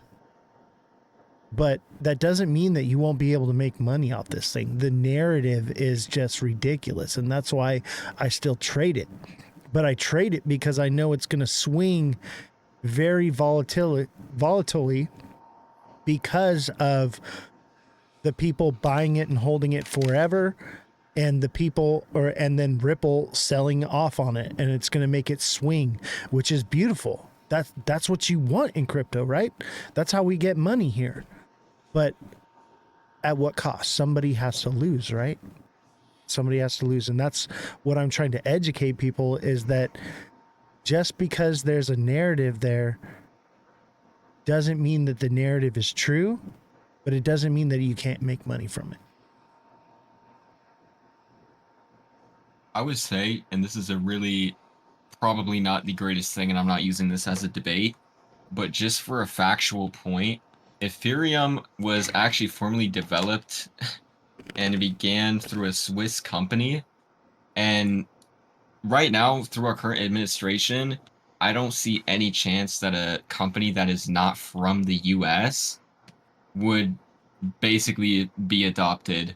And like for many good reasons. I mean, you already see Trump coming after every single other country with these tariffs, and everything is going to be US prioritized. US companies are going to be prioritized. So, not that that's a strong argument, but it is one. And at the end of the day, if, going back to which is safer or more secure, Ethereum or XRP, I would still say smart contracts are never safer than what XRP has right now. And when you want to argue, well, yeah, but it's not as decentralized, banks don't really care if it's decentralized. They've always been pro centralization. So they're not really going to be like, oh, well, I want to use Ethereum because it's more decentralized, because banks don't care about that. And at the same time, the fact that they can validate transactions while the transactions are being made and not after makes them a lot safer. To that argument, like because that's like similar to like why a Bitcoin maxi likes Bitcoin and they don't want to introduce more smart contract ledger to, or logic, excuse me, to Bitcoin, right? Because they don't want to expose Bitcoin to all these like vulnerabilities. Like you enter more logic into the equation, there's more opportunity for people to get smart and create things that expose your ecosystem. So yes, that's part of like why these blockchains aren't fully Turing complete in terms of XRPL and Bitcoin. However, if we're just talking about like straight up like transactions, like going peer to peer, wallet to wallet, you're not interacting with a smart contract. That's something different, and that's that ability on your blockchain, but you're not sending your money necessarily through a smart contract. That's just more opportunity for your blockchain. It's having more programmability options. So like I hear that argument that you were making, but I'm also like, well, there's a reason why XRP keeps trying to, or XRPL say, keeps trying to advance, or is made the side chain to begin with, or is working with Flare to begin with, because they realize that they do need that programmability, um, even if Right. that isn't the like what all the transactions, the basic level peer to peer like type of transactions are going through. Yeah, I wanted to ask Revolution. I sent a video in the general group chat, which is from a German financial company talking about Ripple, which I thought was really interesting. Was it on X? Was in the Discord or on X? Where was it? I sent the video like in the general group chat. Okay, I don't always get them, so I'd have to look into it because I'm not trying to be mean, but anytime it says X, I don't really read it. So I will look into it when I can because I don't have Discord on here while I'm on my phone. Let me see. I could probably pull it up. It's in the general. Yeah. And do you know when you It's sent above my it? comment. Is it recent? Yeah, it's right above my wave comment. Oh, is this the one that says Josh at Revolution? Yeah. This video? Let's take a gander. Der zeitliche Druck, so schnell wie möglich etwas zu tun gegen diesen drohenden Kollaps. Und da wird man natürlich auf das zurückgreifen, was da ist. Ripple ist da mit seinem Angebot, und wenn die Zeit für Ripple spielt, dann kann Ripple durchaus die World Reserve Bridge Currency werden. Und wenn das der Fall ist, dann können wir das hier streichen und eine 4 oder eine 5 hinmachen. So he's basically saying Ripple can become the world bridge currency. Yeah, I mean, at the end there, he also said that it could be a 4 to 5 digit price, which is what I was saying. Like, even people in Europe are looking more towards the XRPL. It just depends on like who you're going to. But Who is this guy? Anyone can I say don't that. I don't exactly know who he is, but I could probably find so many other articles and companies and videos of like these similar high net worth people talking about. How much you want to bet he holds XRP? Well, I mean, That yeah, part. he obviously holds it, but I don't see why he wouldn't. He served me food in Germany last time I was there. Oh my God. We don't know who this guy is. We don't know who he represents. So I wouldn't say that this is a valid source. I mean, I was just like putting it like as a general idea because I mean, even if we went like back and forth on this like all day, like even if you ask AI, there's like an actual reality in where a high price on XRP is definitely plausible. UB Like, UB says I have info for that. I'm from the EU. UB, if you want to jump in Discord and get in the debate, you're more than welcome to come up. I can't bring you up on the live with TikTok because it'll rug Jesse. To Josh, like, what do you have to get to with the AI for it to go, okay, yeah, that's more probable. This is a likely outcome that XRP would reach these 4 to 5 digits. that's actually an interesting question. I don't think I ever go too deep into it, but I just kind of ask it general questions. Like, here, let me actually. I wonder if there's a way that I can share this because I just did this recently. Actually, my last conversation, which I think, as we said, we were going to talk about this, but my last conversation with AI was about the cycles. How I told you I don't think we're going to see a bear cycle anymore because I said it was unrealistic for BlackRock, MicroStrategy, and all these other people to dump their Bitcoin. And the fact that even if they tried to create a bear market, people would buy up these dips so quickly, it wouldn't really even be a bear market. So I got into that, and then I was asking it about like XRP, and I asked AI from a non-biased perspective if it thinks CBDCs or XRP are more likely to be adopted to settle these transit dollars and transactions. And it said, due to the fact that Trump is anti-CBDC, uh, it's leading towards XRP. And that's like literally like the greatest Could thing.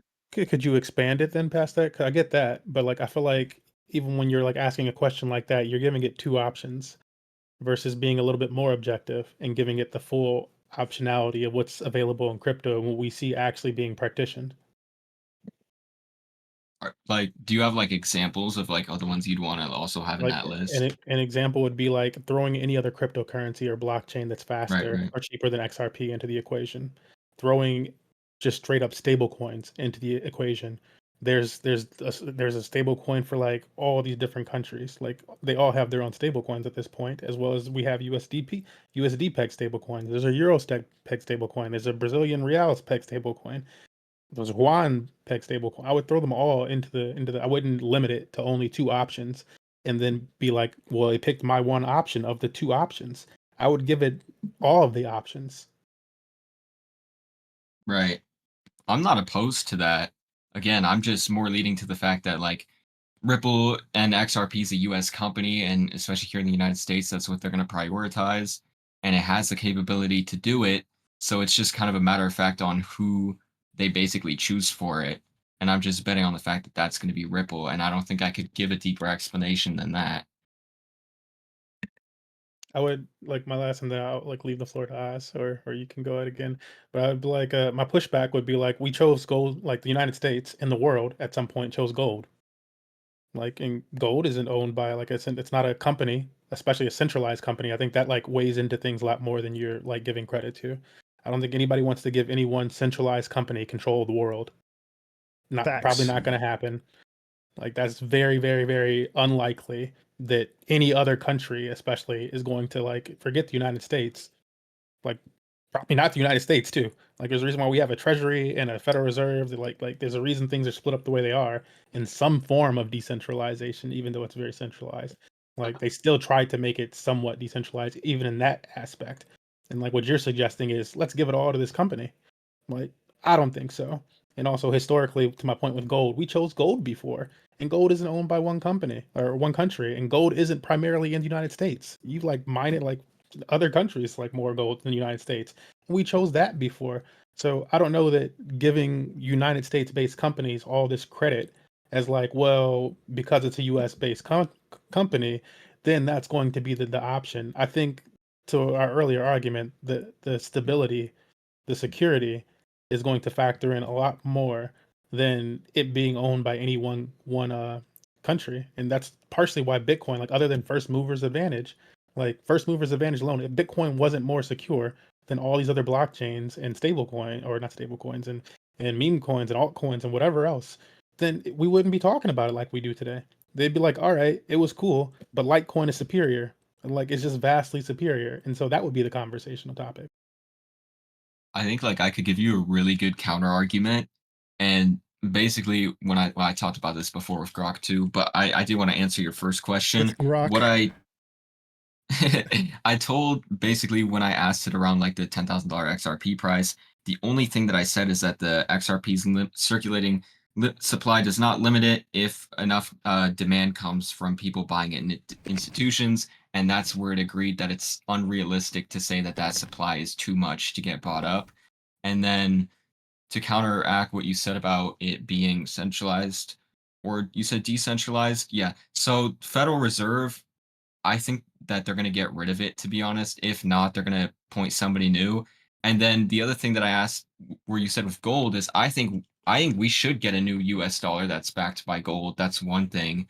And then two, if every country wants their own CBDC, and the reason why, like even with the U.S. dollar, these other countries they don't like it because it's the U.S. dollar, right? Like you could argue China doesn't like the US dollar currently being, you could say, the leading currency. And so if every country has their own CBDC or their own, stable coin that runs for their country, then you could basically have XRP connect them all to trade seamlessly. So it's less about giving XRP, like XRP becoming the main thing that everybody uses to pay with, but more of a way to connect every single country's asset, which in turn would actually make it less centralized and more decentralized, because it could allow every country to use their own types of technology, currency, and it doesn't even need to be crypto. Like the XRPL can interact with different, how do you say this? Like But different the technologies. but as we talked about earlier, it wouldn't be the XRPL necessarily connecting to all these things. Otherwise, the XRPL would be connecting itself to Ethereum and to the Cosmos ecosystem and all these other blockchains, but it wasn't able to without a sidechain. It doesn't have the programmability to do so. It's not Turing complete, similar like Bitcoin as we discussed earlier. And so like it can do a lot of things, but I don't think to the degree that you're like giving it credit to. I think Right. more Like, like and I liquidity. also just wouldn't like. I will also again like I wouldn't limit it to just XRP being able to do these. Like I think like yeah, possible, but like of all the options and like of what we see adopted on like from blockchain technology, it's got to like forget price. Like price of an asset is one thing. There's other tokens. I'm sure other people don't necessarily know this, but did you know there's another token out there that's worth $95,000 right now? And I'm not talking about YFI, but YFI was, approaching $90,000 like last cycle. There's tokens out there that have extremely high valuations. That doesn't necessarily matter. That the price of an asset doesn't matter. It going up whatever percent doesn't matter. Like the true adoption of that blockchain, of that ecosystem, how much money is there to be used, those things matter more. Right. I agree. I think And all the things that you're saying, Josh, like let's just say that all that happens. Let's just feed into the moon cheese for a minute, right? None of that necessarily indicates these crazy prices that you're talking about. Because let's say mass adoption for XRP, it's still not going to go to 10K.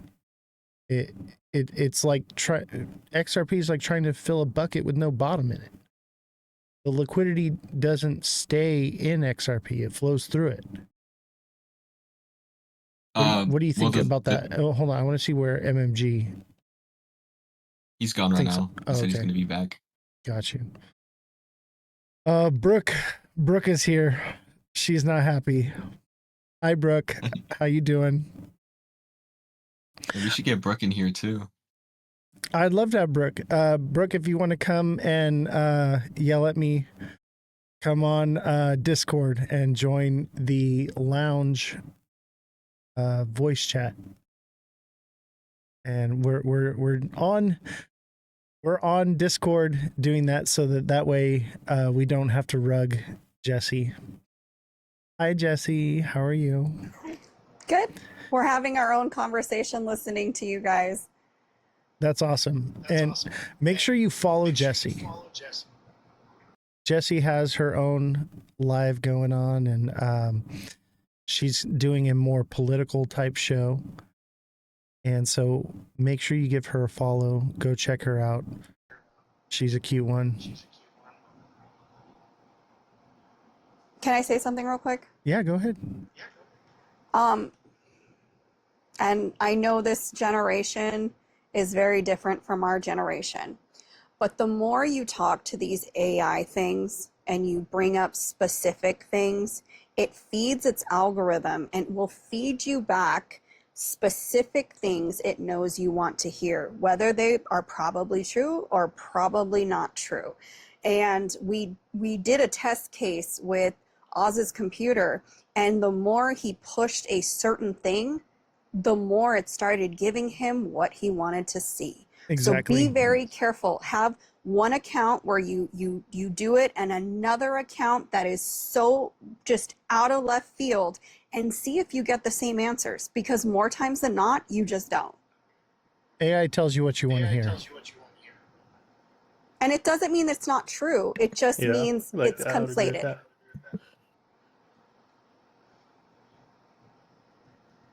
And I do want to, before we continue, I do want to state, like, again, I'm not bearish on XRP. Same. I'm I not do bearish think, at all. I think it'll go up. I think, like, again, like when most people talk to me, I'm like, I think a 5x is possible. That's 500%. Within, like, I think that's possible within a year's time. 500%. What I don't think is possible is 300x. I don't think that's possible. Well, they're saying more than 300x. Facts. Well, I think it's around like 300x just to get to like the 1,000 like price range or so. But I'm like, that's like, guys, like if you were to ask your GPT today, like ask it what top 10 cryptocurrencies or assets in general, stocks or crypto, has done a 300x, being in the top 10 spot already. But also at the same time, which cryptocurrency has ever settled trillions of dollars a day? So that's basically like the weight that you're like balancing in between. I don't think it's going to And- settle trillions a Yeah, I don't think day. it's going to do that. And like that's like extreme speculation. It's just like it's never even handled that like anywhere near that amount of money. So like I hear that, and like that's interesting speculation, but it's not battle tested, as we like talked about before, where people were like, they like to, and like I've been just as negative on Solana at times as anybody else, but like it's one of the more battle tested blockchains at this point. When Solana goes down, it's because it's handling more transactions, more volume than any other. Like XRPL has never done that. Like you don't know that we just straight up don't know that if it starts to handle even a fraction of the volume that Solana has handled, that it doesn't just crash. It's never been tested like that. And I don't think major like big money is willing to just like throw it all at this thing and be like, well, it's never been tested like that, but let's try this one right now. Right. I think if anything, it's super incremental, and like we can all watch it happen over time, but that incremental is not going to happen in the next year. It's not going to happen in the next 2 years. It's not going to happen next. It's going to take a while. That's what I like what Brooke just put in chat. Like they are testing it. They've been testing on the private ledger. So like I don't agree with anybody who says that I because didn't say like they truth aren't is, testing up to the degree that we're talking about. You think they're doing more money than we're seeing on Solana? I think they're like the price has already been like leaked on the thing. It was like upwards of $130,000 last I Okay. checked. First of all, let me reel that one in. Okay. The private ledger thing, yes, they are testing and they are doing all that, but those numbers have not been confirmed that that's the transactions that they're facilitating. The official story is these were glitches, and it's not just happened with XRP, it's happened with Bitcoin, it's happened with Ethereum. They're just glitches. I'm not talking about like the actual glitches on regular XRP listed on exchanges. So I'm more about like the private ledger. I do agree with Brooke. Solana is a very different use case. I agree with that 100%. Right. And I think all these different blockchains are going to facilitate different use cases, but that doesn't mean that XRPL is going to facilitate Swift. Okay? That's what I'm trying to say. It could, but it's kind of a reach right now just to even speculate that. Right. I mean, like it is a reach, but at the end of the day, like that's that's based off of the research that we've all done. Like even Brooke has said in chat, like trillion's easy, right? And it's like it just depends like who you're asking. Like I've looked into stuff for years, and it's just like when I'm debating people and they go to a different topic, it's just like I don't like to go too deep into it because I don't even have to answer it that much. My consensus is just it's gonna be used, and I'm not saying other chains won't be used, but I think I made a pretty strong fact when I say other countries don't like that the fact that the US dollar is so inflationary. They don't like the fact that it's the main currency everybody's using. So the fact that every country could have their own CBDC or all these other things and the XRPL could connect with it, that's a very, very strong use case that can't just be ignored, right? Even if the US decided we're going to abolish the current US dollar and we're going to make a new one backed by gold, which I think is going to happen, which again is also speculative, but it is a possibility. And that's where everybody who is pro XRP, I'm not talking about the people who just go on Twitter and they post it's going to go to these prices. The ones that actually think about this, yes, it's speculative, but it's also not unreasonable. Like it is something that could happen, and there's actual use case to this. I just still think that as far as XRPL goes, it's probably more or less retail that would use that for the speed and for the low fees.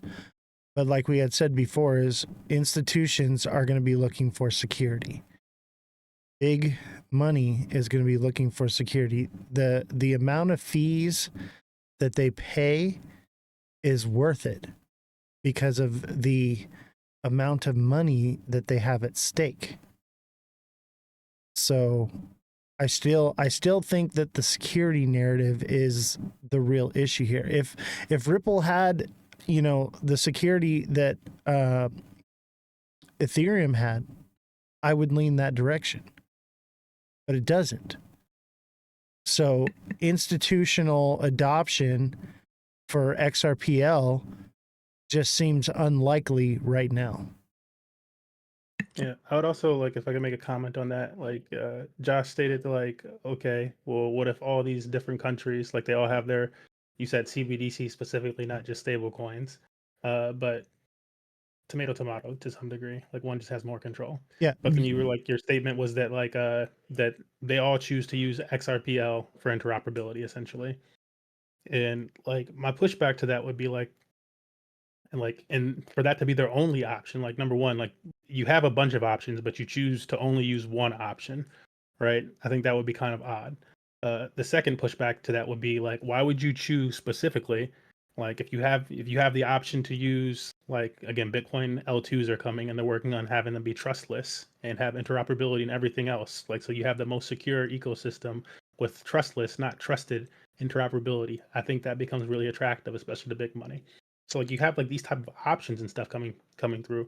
Why wouldn't you choose one of these options, an Ethereum, a Bitcoin, or something like that, versus choosing a centralized United States owned company because you want to get away from the United States dollar ruling things? You're going to go to a centralized United States company, or like I say company specifically because like like possibly like RippleNet, but if you want to keep it to just the blockchain, like it's still a situation where again that company owns the vast majority of the tokens for that, so that company owns like the circulating supply essentially of that blockchain. They can inflate it whenever they want, they can make it like crazy numbers whenever they have that control. And at the end of the day, who has control over that company? The United States. And so like I don't understand, like how are you escaping it if you're still giving United States so much control versus something that exists outside of that? Brooke, hop in the Discord. Come on into the chat. Come up here. Yeah, I was gonna ask Brooke to elaborate on what she was. Yeah, Brooke, come up here. UB, come up here as well, man. Go in the Discord and in the lounge where we've got a voice chat. All right, no problem. No problem. UB, come on down. UB says major institutions are building their own L2s on Ethereum because it's safe. Exactly. Security is the next narrative. Right now, the narrative is utility. Okay, everyone's looking for utility right now. Okay, and right now, XRP is going to do phenomenal things, and you're going to see major price movement. and you're going to make a lot of money off of it because of the narrative behind it and because of its utility, which is great, right? But the next narrative coming will be security. And that's what this show's about, is about being ahead of the wave, thinking fourth dimensionally where things are going to go, so that way you're not buying something and get stuck holding the top of it and then it just comes right back down. This way we can get into projects that are, because we understand that security is the main thing that is going to play a role here in the future. So to get into security now, before it's ran and done crazy phenomenal things just like XRP has. That's all I'm trying to say is, if you got into SXT, which is on the Ethereum network, okay, it's the only one that does what it does. There's no other crypto, whatever you want to call it. I don't claim to be know everything about crypto, but I'll tell you this, that SXT is the only one that does off-chain data verification, and that's security. And that's also going to be interoperable with AI. And it has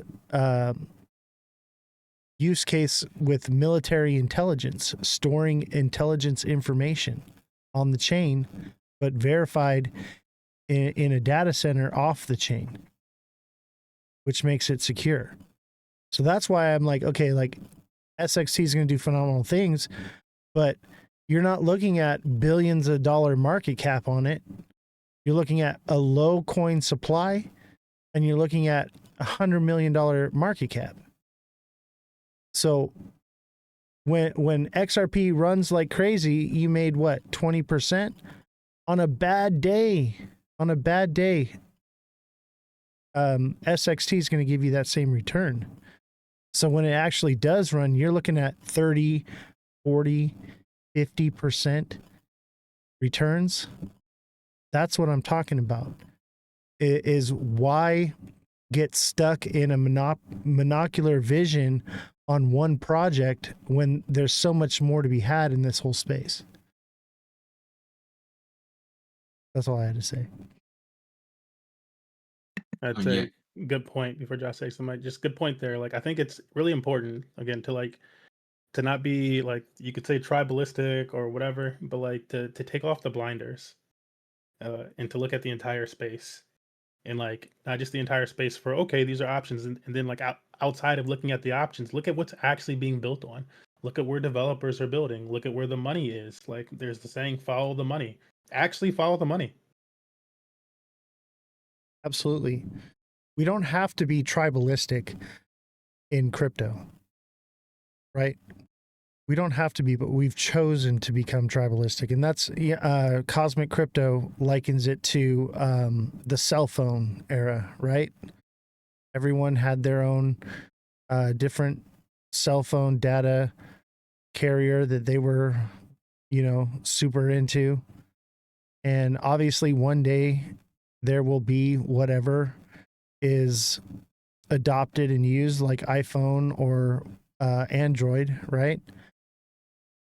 But the issue is that what it'll come down to is real world use case. Retail and institutions are going to choose what will be supreme based off of ease of use and based off of security and based off of what is fast, what is secure, and what is the best option out there. The market will decide. Okay, so being stuck on XRP because it's fast and it's fast and it can do all, I can't think of all of it right now. Everything that everyone's saying, right? There's so many other options out there that can do what XRP does, if not better.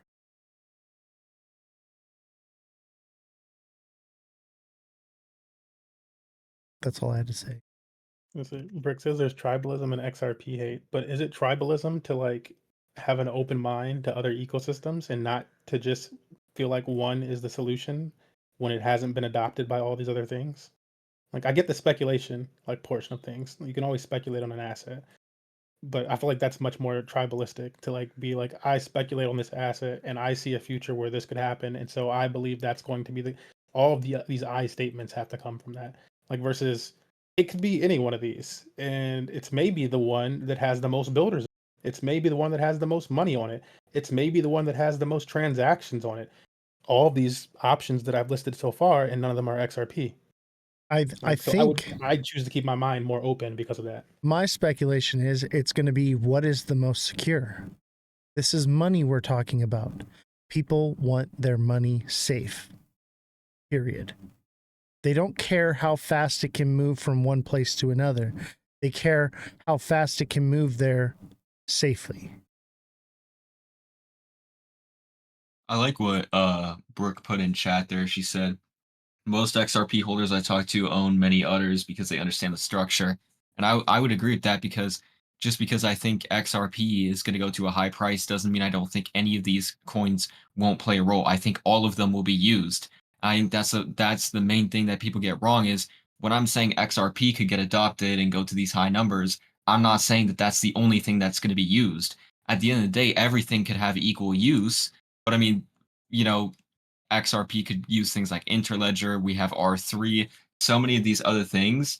So But a lot I of these don't. numbers that are thrown out factor that like make that not possible. Like when we use math to have these extraordinary numbers that people are throwing out, that's the counter argument. Is that for you to do that, then all the money needs to be absorbed from all these other assets. They like all need to go to zero for you to have these valuations. And then people go, well, that's not likely. Like it's probably going to be a mix of all of them. And then somebody still goes, well, it's still going to reach these high numbers because it has to.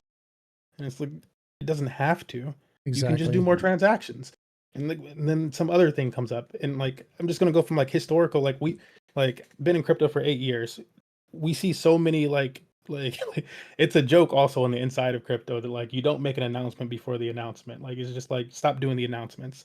But like we see so many announcements from XRP community.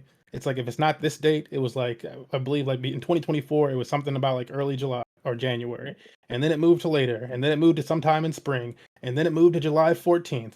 And then people were like, well, it's not July 14th, it's going to be sometime in November. That's when November the actual deadline. 22nd. Yeah, now it's November 22nd. It's going to keep moving. They don't do nothing but move the needle. Yeah. And it's like at some point you have to take a step back. Like again, been in crypto for 8 years. So I've drank at one point I drank the XRP Kool-Aid. At one point I drank some other tokens Kool-Aid, Same. and I was all about that token and stuff like that. And then at some point you like snap out of it and you start to go, okay, well, wait, if there's all these quants and all this big money and all these people are like, that's just not the way to approach this. That's not like what this says. Here, read this documentation, read XRP Ledger's own documentation. Like you read all these things and it's like, okay, that makes more sense. Maybe I am being a little tribalistic when I'm just choosing this one and all be all more so. Right. And You it know, all falls into line. you know what I try to tell people is don't be a bear, don't be a bull, be a goat. All right. And what I mean by that is the bears are always trying to push it down. The bulls are always trying to push it up. The goats, all right, in this space, we ride the wave down. We ride the wave up. That's how you should be handling crypto right now. Okay. Because everyone's talking about mass adoption is happening tomorrow, or it already happened on July 14th, or it's happening November 22nd. Okay. Y'all, we're here because of volatility. That's where the money is made. Being a trader, those of us that are buying and holding are the ones that are pretty much gambling. We're hoping, living on the hopium, that something's going to take off and we're going to have chose the right one. All based off of speculation, right? But if we're in here and we're trading, you can literally write all of them down on a hat or on a piece of paper, put them in a hat, shake it, and pull one out, and there's money to be made if you're trading. That's the whole point of this. Otherwise, I'd be trading in the stock market. I trade in crypto because I want the volatility. I can make what I make in a year on the stock market in a matter of days here. And that's the point that I think that people don't get. They got this idea of mass adoption and this new paradigm, and all these things are happening now. That's literally the top of the cycle, is the new paradigm, the adoption. Okay? And that's the goal of what I'm trying to reach people with here, is that there's money to be made so much better and faster with any coin you pick. Any single one of them is going to be a great swing trade. Where do you guys fall on that one? MMG, do you have something you want to say, or? Oh, I was trying to give you the floor. Go ahead, Josh. I don't know. I mean, I would still counter argue.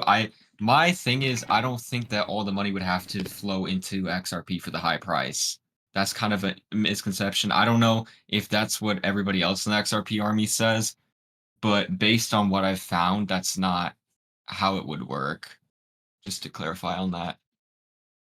What have you found? So basically, I could probably start the reusability, which a lot of people see as a disadvantage.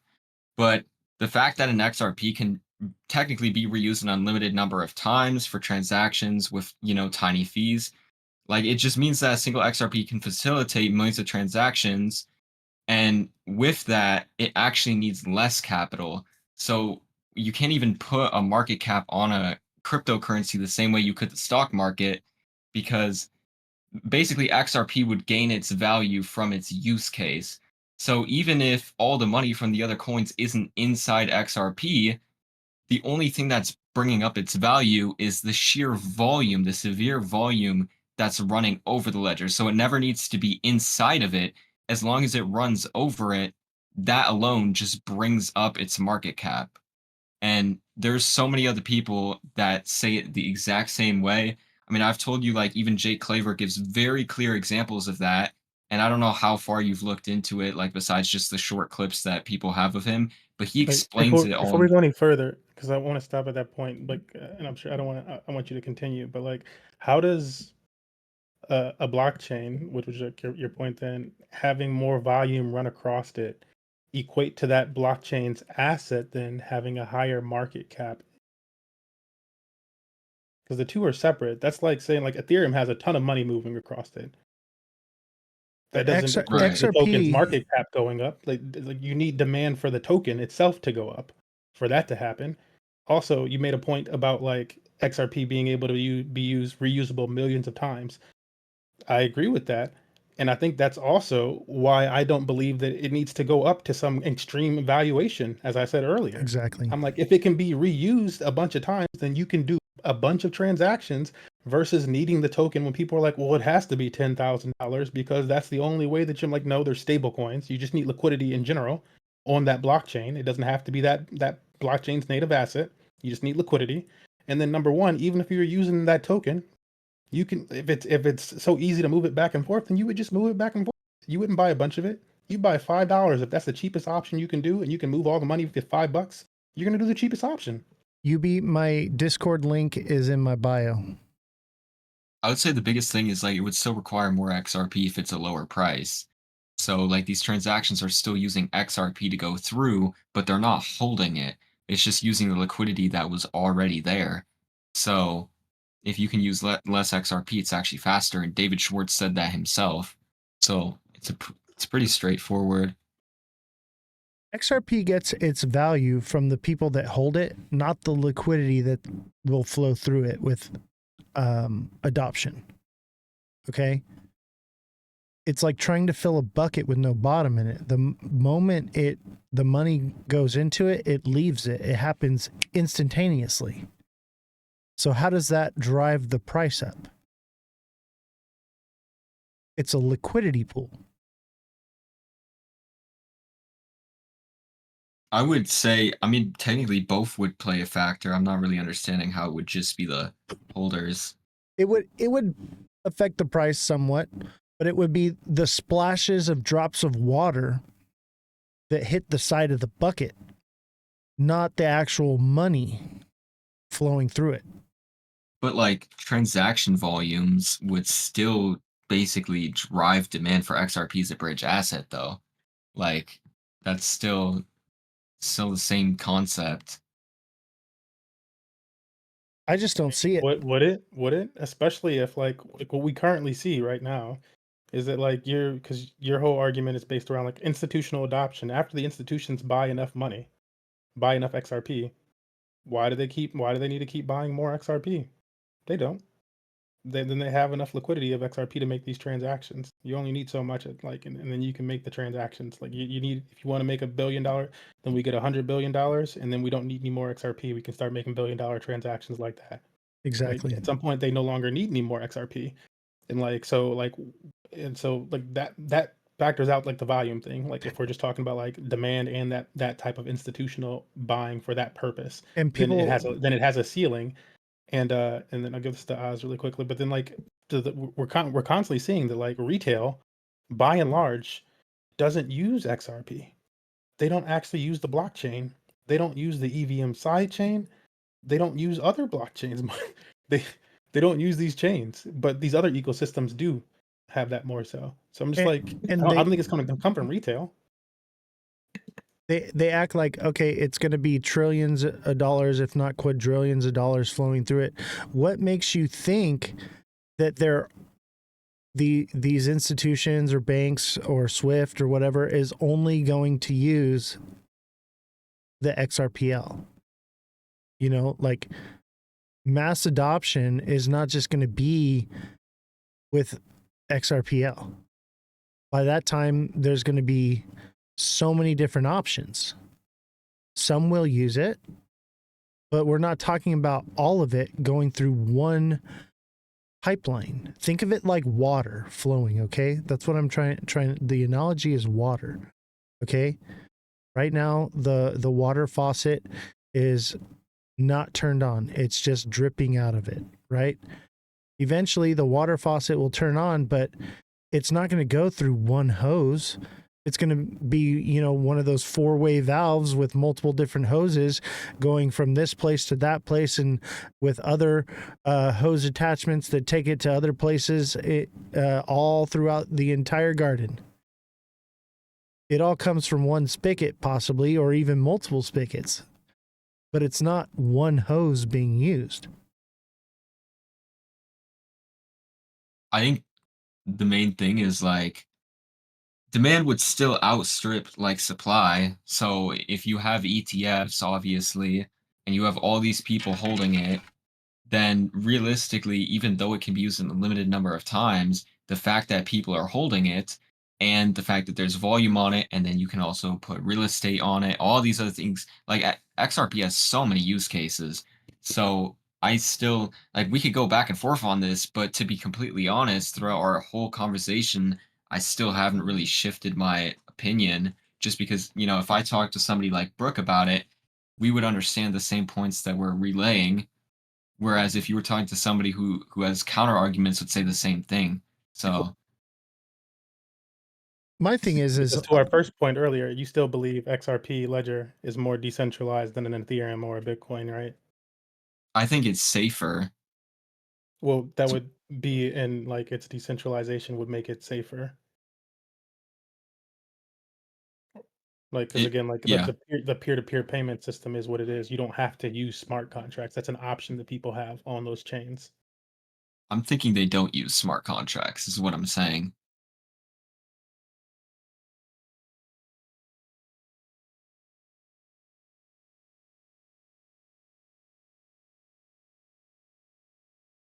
do do do do do do. But yeah, I mean, yeah, it just depends who you talk to about this. You know, I think it would be really cool, and I know Oz might hate this, but if we had Jay Claver come in here and debate Oz, that would be something cool to watch. I'd love to have him come on. Have him on. We should figure out a way how to do it. I Because tell people that I don't claim to know everything about crypto. But what I see is the reality of these situations, that a lot of this is just pipe dreams. Okay? And you can come up with every kind of avenue for speculation, but the reality is that what we've seen happen in the past? It's understanding the past to predict the future. Have we ever seen anything like that happen in the past? No, that's just not how the world works. So thinking that XRP is going to take over everything and so that it reaches these numbers, yes, there's probably a situation where you could come up with any kind of speculation to create a narrative that fits your price that you're looking for. That doesn't mean that that's exactly what's going to happen.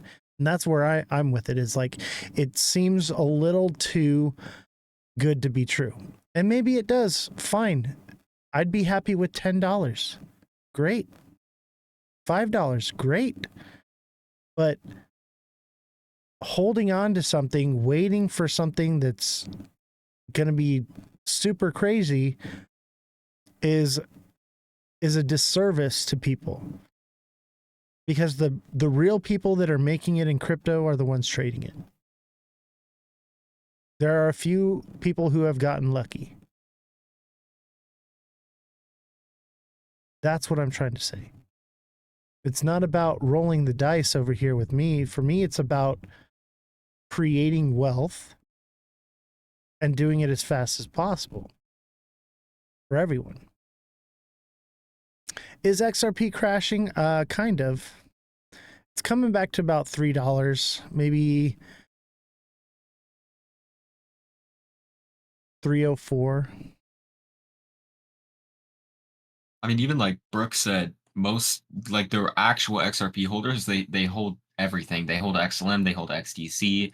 A lot of them hold Quant, which Quant is actually great because it has half the supply that Bitcoin has. Like, we're not really placing all our eggs in one basket. But they're all just And holding. And it's also a very similar narrative. Like it's almost like I call it like the X basket personally. 'Cause I'm Yeah. like, it's like almost like they all got attracted to the X name. They must be the same. It's like XDC, XLM, XRP, and then you get like HBAR, and they're all to some degree more centralized projects in the space versus like the more decentralized projects. they all serve different use cases, though. Like, if you look in Honestly, like I like XLM better than XRP. I think XLM is going to do far more than XRP will. It does more numbers, has more daily active users, has more like, institutions are actually building on it and using it. And instead of like, because they have a similar like type of setup with their consensus, but instead this one's run by a nonprofit. Exactly. I like that. You don't much have Ripple dumping on it every month.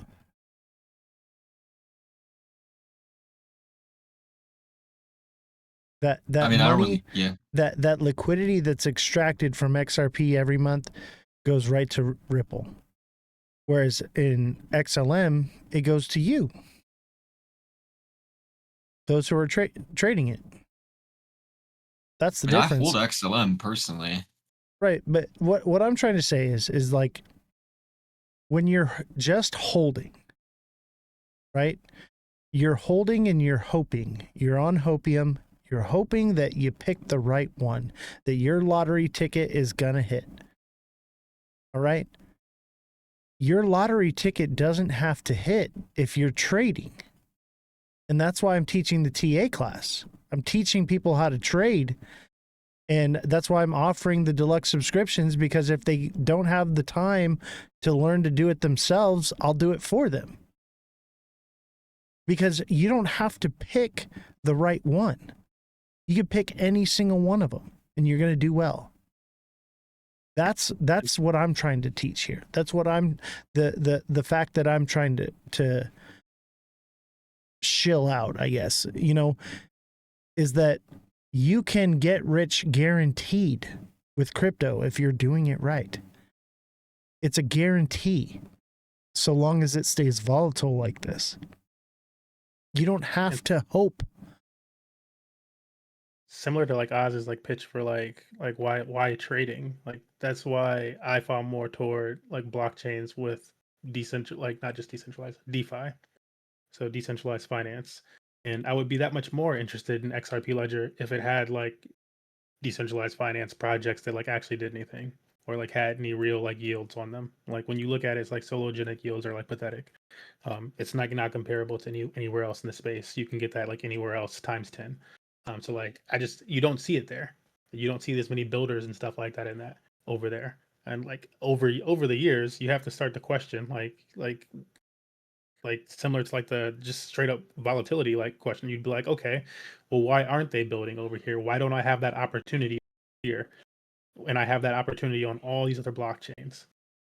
And like that portion of things like makes me go, okay, there's something going on. If I have that opportunity on Sui, on Tron, on Solana, on Ethereum, more so on XLM, even though the yields are great over there, but I have it on all these other chains. They're starting to build those opportunities on Bitcoin, and they still don't exist on XRP. I just have to hold my token and pray.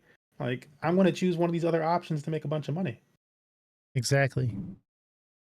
With SXT, if you're going to buy and hold that one, you're going to do way better than if you buy and hold XRP. But you don't have to. You can swing trade it.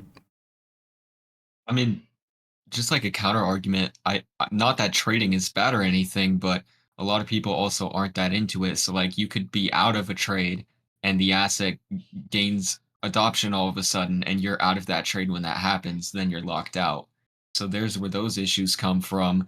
And also like me saying I think XRP is going to go up.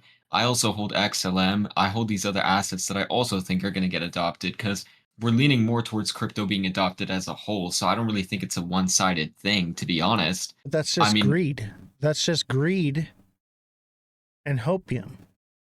Right? is it though? I mean, like if I'm saying, yeah, because you're like, oh man, I missed out on adoption. Something else is going to come along. Okay, that's what I'm trying to say is you're looking for a winning lottery ticket, and you're locking up your liquidity. but like Apple, for example, if you invest into Apple now than before when they first blew up, that's a huge difference in returns. But Like you if had I to invest into, know that Apple was going to do something, and right, which no is the one same knew. as, No one knew who it was going to be. There are just some that chose it, and they had the winning lottery ticket. Same thing here with XRP. a lot of Whereas people knew you what can, Apple was going to do. yeah, but even it, you can know what something's going to do. Even if XRP does get adopted, and you got out too early, if you're not being greedy and you're taking profits, you're at least securing your wealth.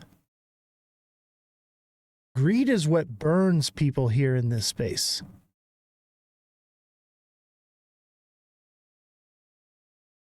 I mean, I guess it would just be different if we're looking in terms of like adoption, because like crypto isn't really being adopted like at that scale. So like it still doesn't exactly make sense. Like I'll be the first to say I don't really like Ethereum, but can it hit $42,000 within a year or two? Absolutely. Like Honestly, I think it could hit 5K, maybe even 10 by 2030.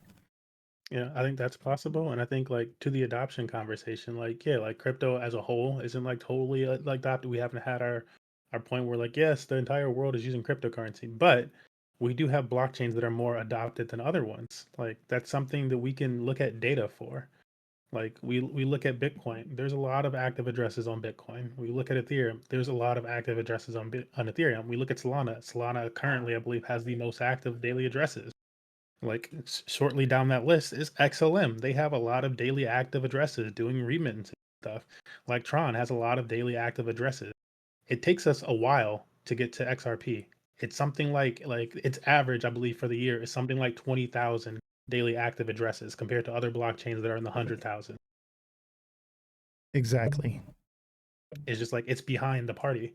And like I get that a lot of people hold it on exchanges and are waiting for it and stuff like that. But like that's my point. Like it's not being adopted on chain. Those people like people on chain, like even if they do go, they're not using for its like actual like DeFi like uses. Like, so you can say it's a decentralized blockchain or whatever. Nobody's using it for those purposes. It's not being used. Yeah, It just does Follow not the have that money. adoption. Follow the money. Where's the money? And it could change someday. I won't say that it can't change someday, Absolutely. but like I will, because like I changed my mind on Solana. Like I was like, all right, well, change this thing up. They're more centralized, and eventually they change things up. I'm like, okay, cool. And like I need to see more than it just being like an NFT space. Cool. They started building more DeFi applications on Solana. I will change my tune. I have not seen these things from XRP, and I don't think like number one, I don't think Ripple does it a very good like service. They do a disservice when they don't like correct the community in certain things and like actually help educate them, which they should be doing, And in that's my because opinion. Ripple And has then the community everything to hurts. gain from that. That's why the Truly, narrative has been created and pushed the way it's been pushed. yeah, I think so. The community doesn't like because of these reasons they just like a lot. I feel like a lot of people are like, I did research, and it's like, okay, you read an opinion article, or you listen to somebody talk about their opinion on YouTube, and Or they're on bringing a X. speculation. Yeah, their speculation on this or that, and like when I consider research is like looking at data, like actually going to the documentation to figure out how it's supposed to work. Like how is that new application going to work, and what else does it work with? These are things that I would consider more toward like actual research versus like somebody's opinion on whatever. Data and what's actually happening is what I would consider research, and like what's the trend that you see from that data. Absolutely. And that's why I've been more like, you know what, Solana. Solana is going to do something phenomenal as well. I mean, It yeah, doesn't as even much as I have. did not like it. Yeah, I didn't like it Totally. at first. I was like, oh, that's going to be where all the collectibles are at, right? It's going to be the collectible blockchain. And it very well could end up falling into that niche. It pretty much already has. But that doesn't mean that it's not going to do something phenomenal. XRP doesn't mean that it's not going to do something phenomenal because the narrative behind it. But like MMG said, I'm looking at real use case. And I see XRP and I'm like, why would I buy XRP when I can buy XLM? Why would I buy XRP when I could buy something that doesn't have a crazy market cap already and a low coin supply? There's so many more options. But most of the retail is low information, uneducated, and force fed the moon cheese through the algorithms, through the social media, which is the only reason why it's doing what it's doing. There's no actual real use case that's causing these prices to go up. right. I mean, I was the first person to say that on your live the other day ago that all the recent price appreciation hasn't been towards utility. But that's why it's like I'm over here fighting for the fact like I'm not even trying to convince people to really buy. I just have a deeper understanding that other people just can't seem to see. And it's like, yeah, like right now there's no utility on it, but that doesn't factor out the fact that it has it. It's not being used, but it has it. And when it's being used, like besides what other people say, there is 100% a chance that it's going to be a high value. I don't see why it wouldn't. Like all this global adoption, I don't even think it's going to take 50 years. It doesn't even make sense that way. Like that's like being an XRP maxi that it disagrees with the people who think it's going to go up to a high price in a short term, but say, well, XRP is going to be worth $8,000 by 2070. That doesn't even make sense. That's like saying one bank is going to use XRP and another bank is going to use it 7 years down the line from that. Like the slow appreciation model doesn't work the same way for Bitcoin. That's why I don't think we're going to see a bear market for Bitcoin, because why would they sell Bitcoin if somebody else is going to come in and eat their position up at $50,000 per Bitcoin when they could just keep loaning against it and bringing it up and using it as a store of value like they're marketing to everybody right now?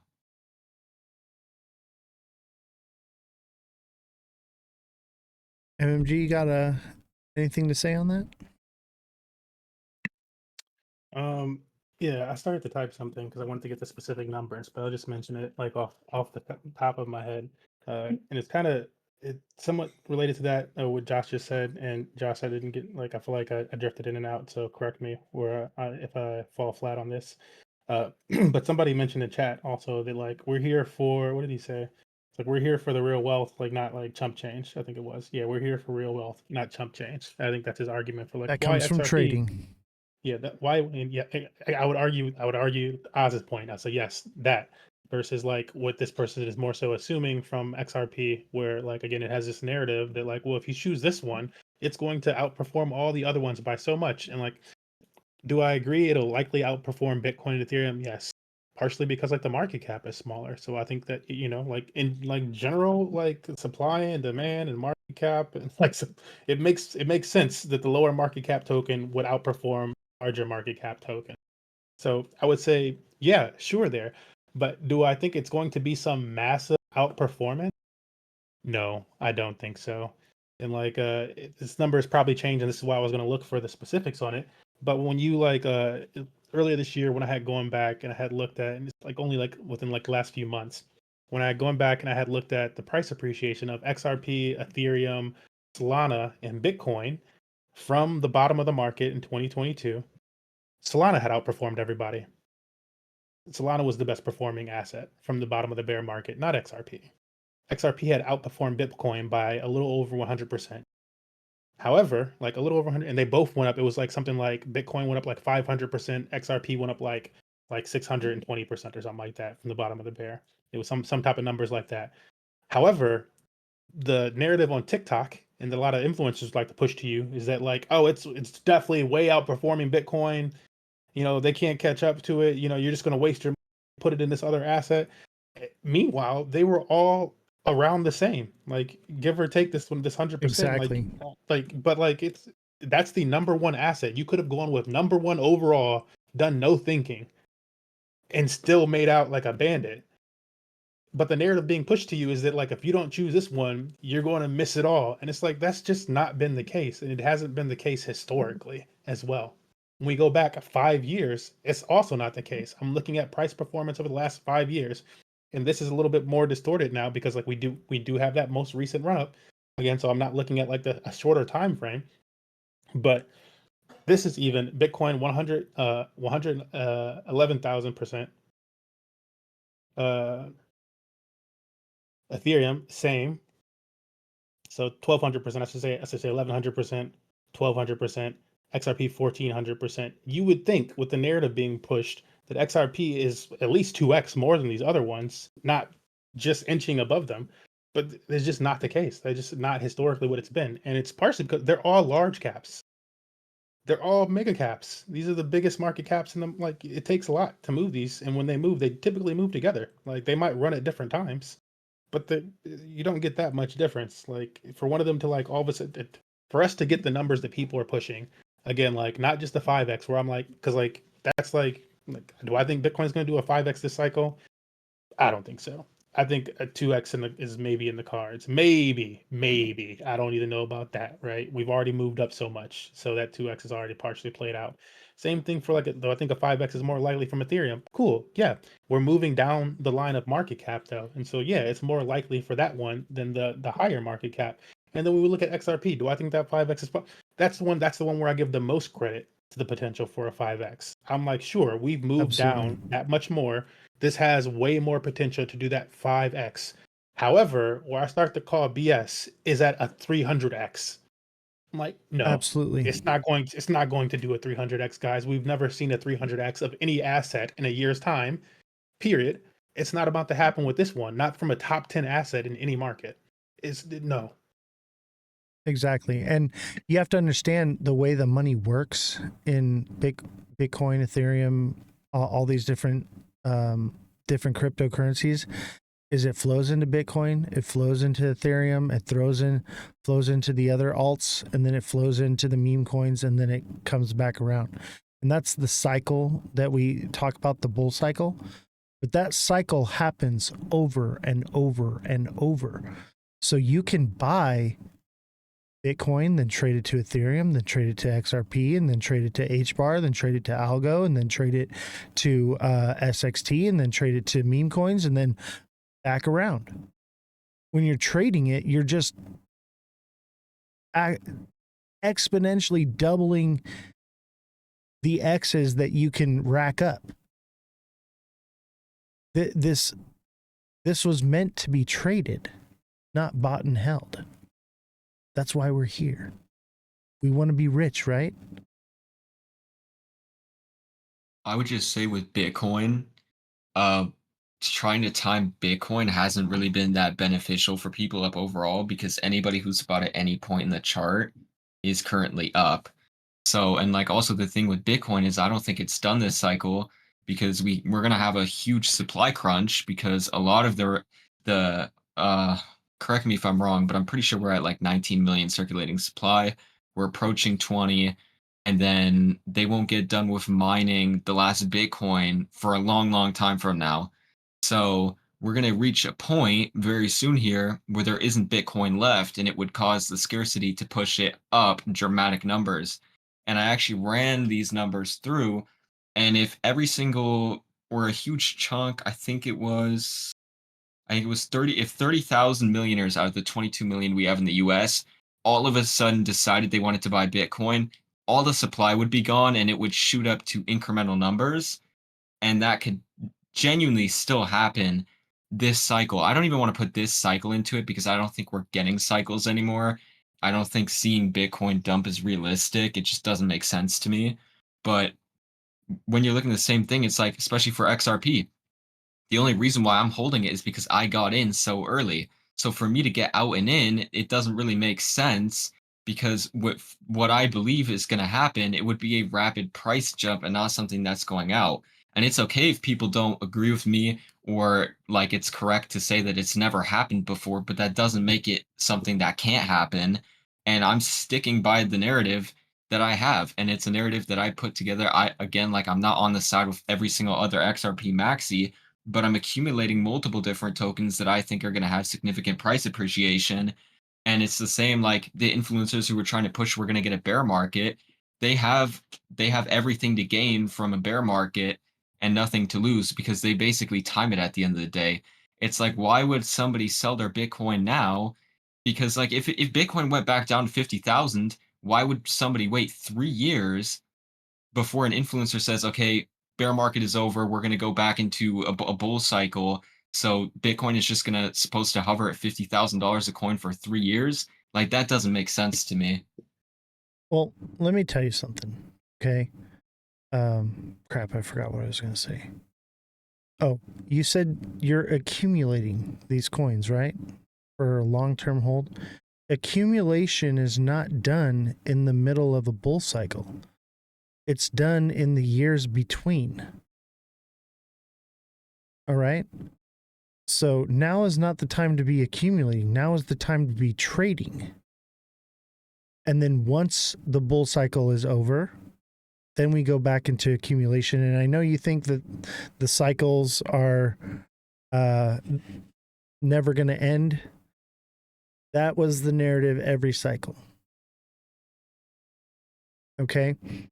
The bull run, I think, continues from here on out. I do have a speculation that we are going to redefine the bear cycle.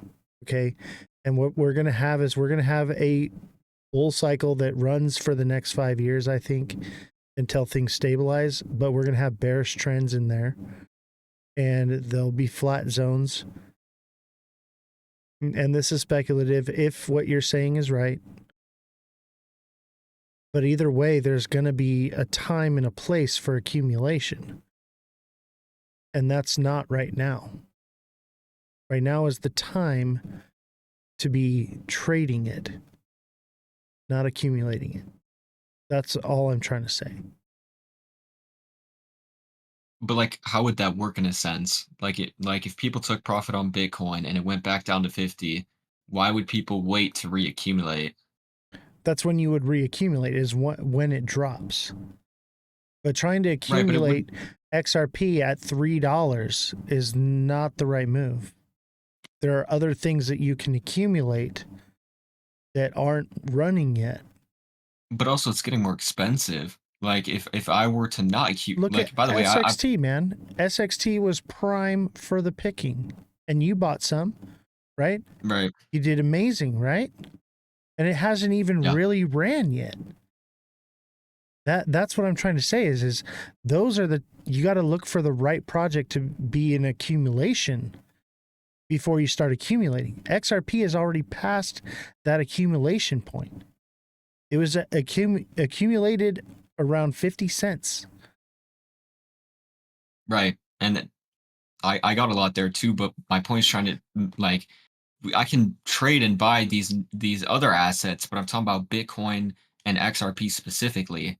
Like people are so eager to take up positions.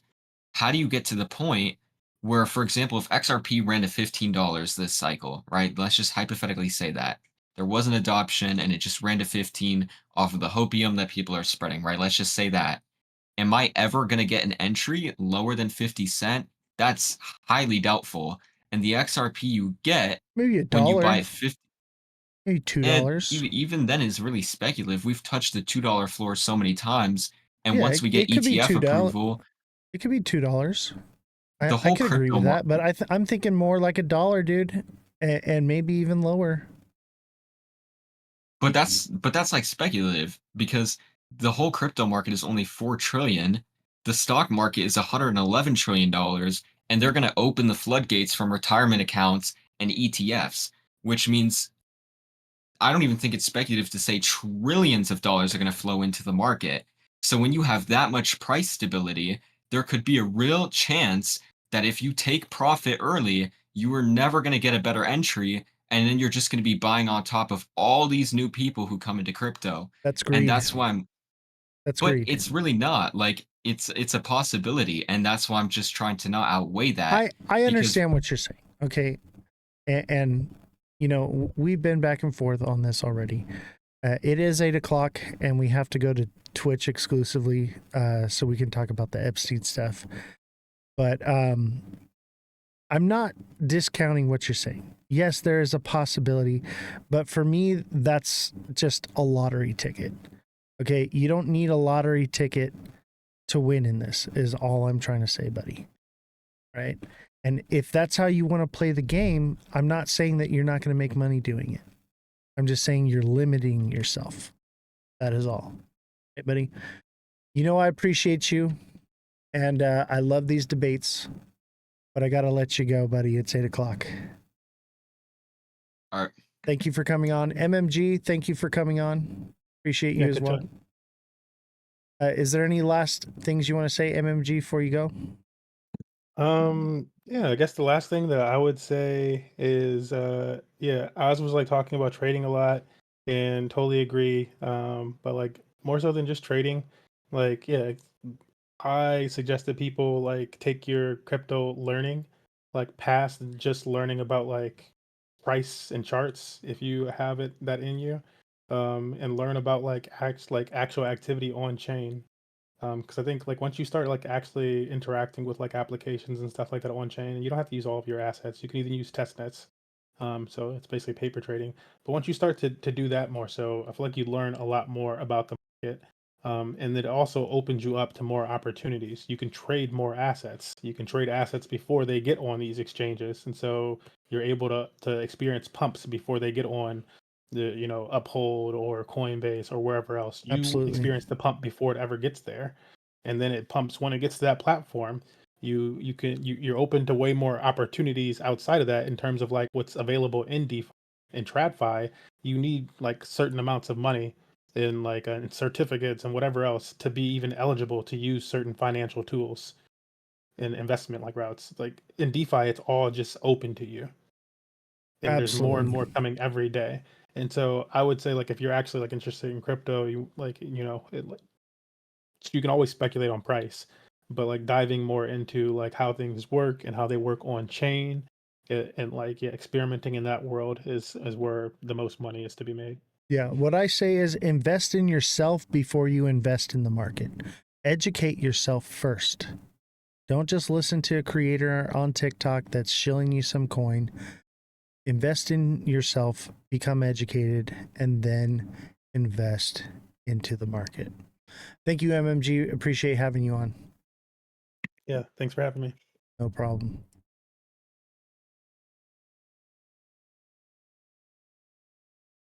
All right, that was a great debate.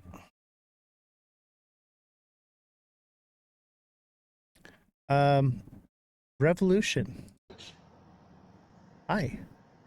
So you want to promote your show real quick, and everybody go follow Jesse. I'm usually on Wednesdays or Saturdays, and then Sundays we'll have the Queen of Chains, and that'll be, I think it'll be 3 p.m. Pacific Standard Time. And there'll be 4 amazing, beautiful women that are going to talk about politics and crypto and all of it. So I'm really excited about that. Awesome. And we're always happy to have you, Jesse. Thank you for being here, and thank you for all the gifts that you guys went over and sent Jesse as well. Thank you for the gifts you sent here. So many gifts. We had a great time over here. I saw you. You guys were having fun. We were. Thank you guys, whoever switched over here and talked with us, and you guys are amazing, and I can't wait for the next time because that was a lot of fun. Yeah, this was a cool way to do it. Have you on the camera here, and if you want to continue doing this chat, how do you feel about having Jesse on the camera? Better than looking at my ugly mug, right? This isn't an ego contest. No, I think you're going to do phenomenal. I really do. You're going to surpass me. People will come here I don't know because anything to make people money. yeah, they'll come here for me to line their pockets, but they'll watch your live to see your face. Well, that's why we have both. Yep. All right, Jesse. All right, Twitch. I will see you guys on Twitch. Jesse, Bye, everybody. do you want to get mic'd up for Twitch? How can we do that? Yep, I'm pretty sure I can figure it out. Okay. I'm like dumb, but not like dumb. So I don't know how it works. I'm sure I can use the there same and I'm here. microphone. I know, but I can figure it out. All right, It's we'll called figure it out. Google. All right. All right, we'll figure it out. All right. All right. See you over there. Bye. And if you're not watching on Twitch, we'll be live on Twitch. That's Oz the Crypto Goat, all lowercases, no spaces. Come on over. We're going to talk about things that we can't talk about on TikTok.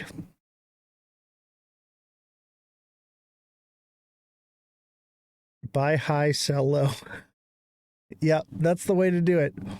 Buy high, sell low if you're in a short. Make sure you come over to Twitch. That's Oz the Crypto Goat, all lowercases, no spaces. We're going to talk about things that we can't say here on TikTok. It's going to be a little bit more spicy, a little more less family friendly. And if you are not trading crypto and you want to learn to trade crypto, join on Discord. We have the TA class that we're offering. I also offer one-on-one coaching for deluxe subscribers here on TikTok. So as a deluxe subscriber, you can message me directly. I will do on-demand technical analysis for any project and help you set up your wallets with your portfolios and basically nudge you in the right direction to get you profitable. Everything that I offer pays for itself, okay? And I try to keep the amounts as minimal as possible. Invest into yourself and then invest into the market. And that's how you're going to become profitable very quickly. Everyone here that takes advantage of the subscriptions, takes advantage of the technical analysis class is printing money. Start printing money. You don't have to have a winning lottery ticket. You just need to learn to trade. And you will make the money not only faster, but more of it. So if you're looking for real money, you're looking for the big money in crypto and you're buying and holding, you're doing it wrong. So become a deluxe subscriber, join the technical analysis class, and change your life. I'll see you guys all on Twitch. Have a good night. Remember, that's Oz the Crypto Goat, all lower cases, no spaces.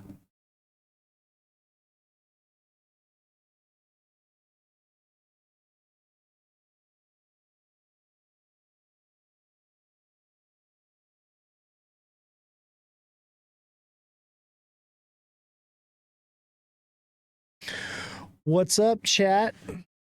How we doing? Let's see here.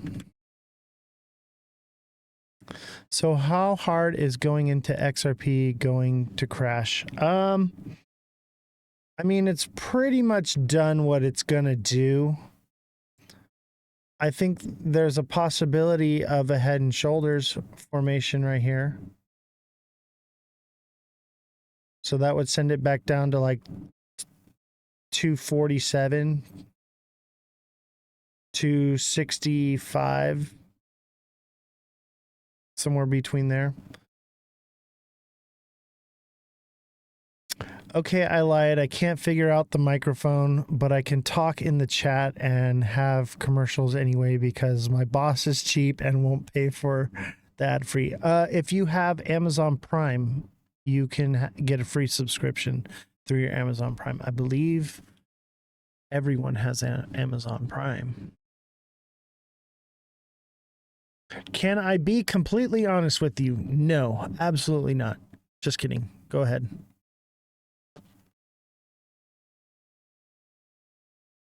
I don't have Amazon Prime. Well, you can always just subscribe on Twitch as well.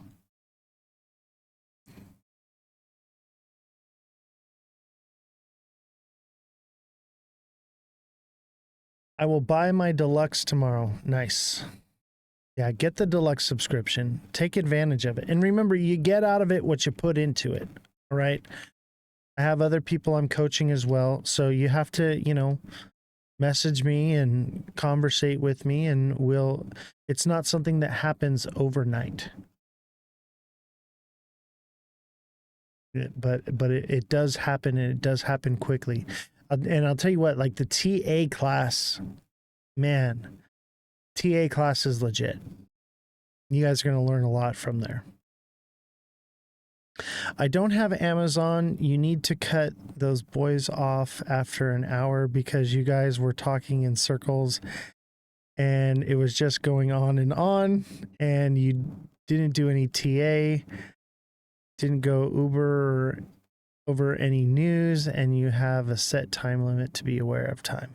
Yeah, you're right. Big Baller just gifted a tier 1 sub to Paul. Thank you, Big Baller. How do I send a sub to Jesse? I think you have to select Jesse's name when you go to gift a sub.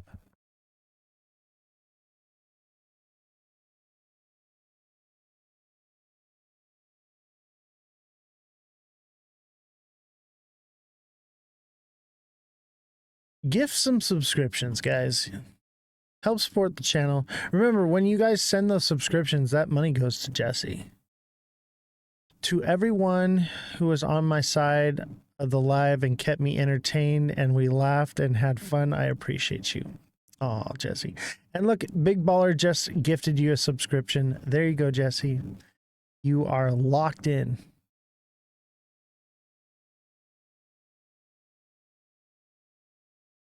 See, Jesse, your boss did pay for a subscription for you.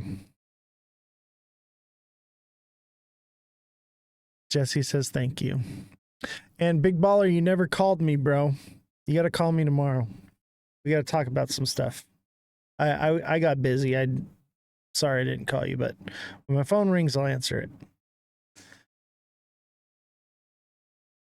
All right, and we'll do some technical analysis because the Epstein stuff there's not too much to go over, but we want to stay informed on what's going on with this because this is a big deal, man. I think this is the biggest deal. Children matter, right? And we need to do everything that we can to keep this relevant and keep people talking about it and fighting about it, because so long as it's being talked about here on the internet, they can't hide it. So Trump's deputy attorney general says he will meet with Elaine Maxwell again tomorrow. So Deputy General Todd Blanche said he will continue his interview with Ghislaine Maxwell tomorrow. Today I met with Ghislaine Maxwell and I will continue my interview with her tomorrow. He said in a post on X, the Department of Justice will share additional information about what we learned at the appropriate time. So they're interviewing her now. That's I'm wondering what's going to come about from that. Let's watch this little clip Just tell here. CNN that U.S. Attorney General Bondi told President Trump that his name was in the Epstein files. Let's bring in CNN's Jeff Zeleny at the White House. Jeff? Jake, we are learning this evening that the president was briefed, as you said, by his Attorney General Pam Bondi back in May, that his name was mentioned in the Epstein files. That is what we do know. What we do not know is the context in which his name appeared. Of course, it has long been established that the president was a longtime friend of Jeffrey Epstein back in the 1990s in New York. They were featured at many parties together. Jeffrey Epstein attended one of Donald Trump's weddings at least, and on from there. But what this does is return the questions, the unanswered questions, back to the White House. The White House, of course, has been working overtime trying to change the subject with the deflection, with the distraction. But what this shows is that Pam Bondi, the Attorney General, told the president that, look, your name is mentioned in here. Of course, several other names, many other names are mentioned in these volumes of files, but it does not answer the questions that still remain about this entire matter. Now, White House officials are telling us, look, this is not surprising. The president knew his name would be in there, but they are saying that he did nothing wrong. Of course, the president severed his relationship with Jeffrey Epstein over a real estate fight in Florida in the mid-2000s here. But what this does, again, return the conversation back to the president's name being in the files. Of course, the files have not been released. There's been an uproar over that. And many people are wondering if it is because of the Trump mentions in here. Again, we don't know the context of how many times his name appears, but we do know the president was briefed on this by his Attorney General. Yeah, we should reiterate, this doesn't mean he did anything wrong. There's a lot of hearsay in investigative documents by definition, but it's sure interesting. It sure is interesting, isn't it? And it kind of brings light to why he was like, why are we still talking about this Epstein guy? He died years ago. Why does anyone care? Obviously, he knows that it's bad for him. Whether he didn't do anything or not, his name is listed in there. The fact that they would not release the information just because of that, that's sickening. Okay? That's sickening, but I'm sure there is some kind of evidence, and maybe there's not. Maybe it gets sealed by the Secret Service. We don't find anything out about Trump. Jesse brings up a good point. She will cut a great deal if she says what they want to hear, and that's a problem. Okay? She has everything to gain from saying what they want to hear, right? So are we going to get the truth from her, or are we going to get some moon cheese just so that she can get out of prison? That's a problem. So that also raises more questions and concerns about this whole thing. Do I think Trump is implicated in this criminally? I think there's a high likelihood. Does anything come about it? Probably not, because it'll be sealed by the Secret Service. Jesse says, take them all down. Listen to the victims. He and Epstein was deposed for SA, a 13-year-old. Yeah, I think there could be some evidence. You will never see any Epstein stuff come out. I don't think so. I think we'll get a fraction of what's supposed to come out. And let me tell you, these files that they have, this is the FBI files, all right? The CIA files, the NSA files, they're separate, and no one is ever going to get that, okay? And that's going to be more along the lines, was Epstein intelligence? Was this an operation that was happening? None of that information is going to come out because everyone's going to be focused on the FBI stuff. They're not going to realize that there's more to be had. And that's a problem as well. He's going to give Americans a lot of money to silence them. That's what I heard. You know, I'm telling you, like, that's all you got to do is lower the cost of food and make it so people can buy a house, and they will be too concerned with getting into their new house and moving to even question what's going on with the Epstein stuff. They will be distracted. Give them food and entertainment, and they will never revolt.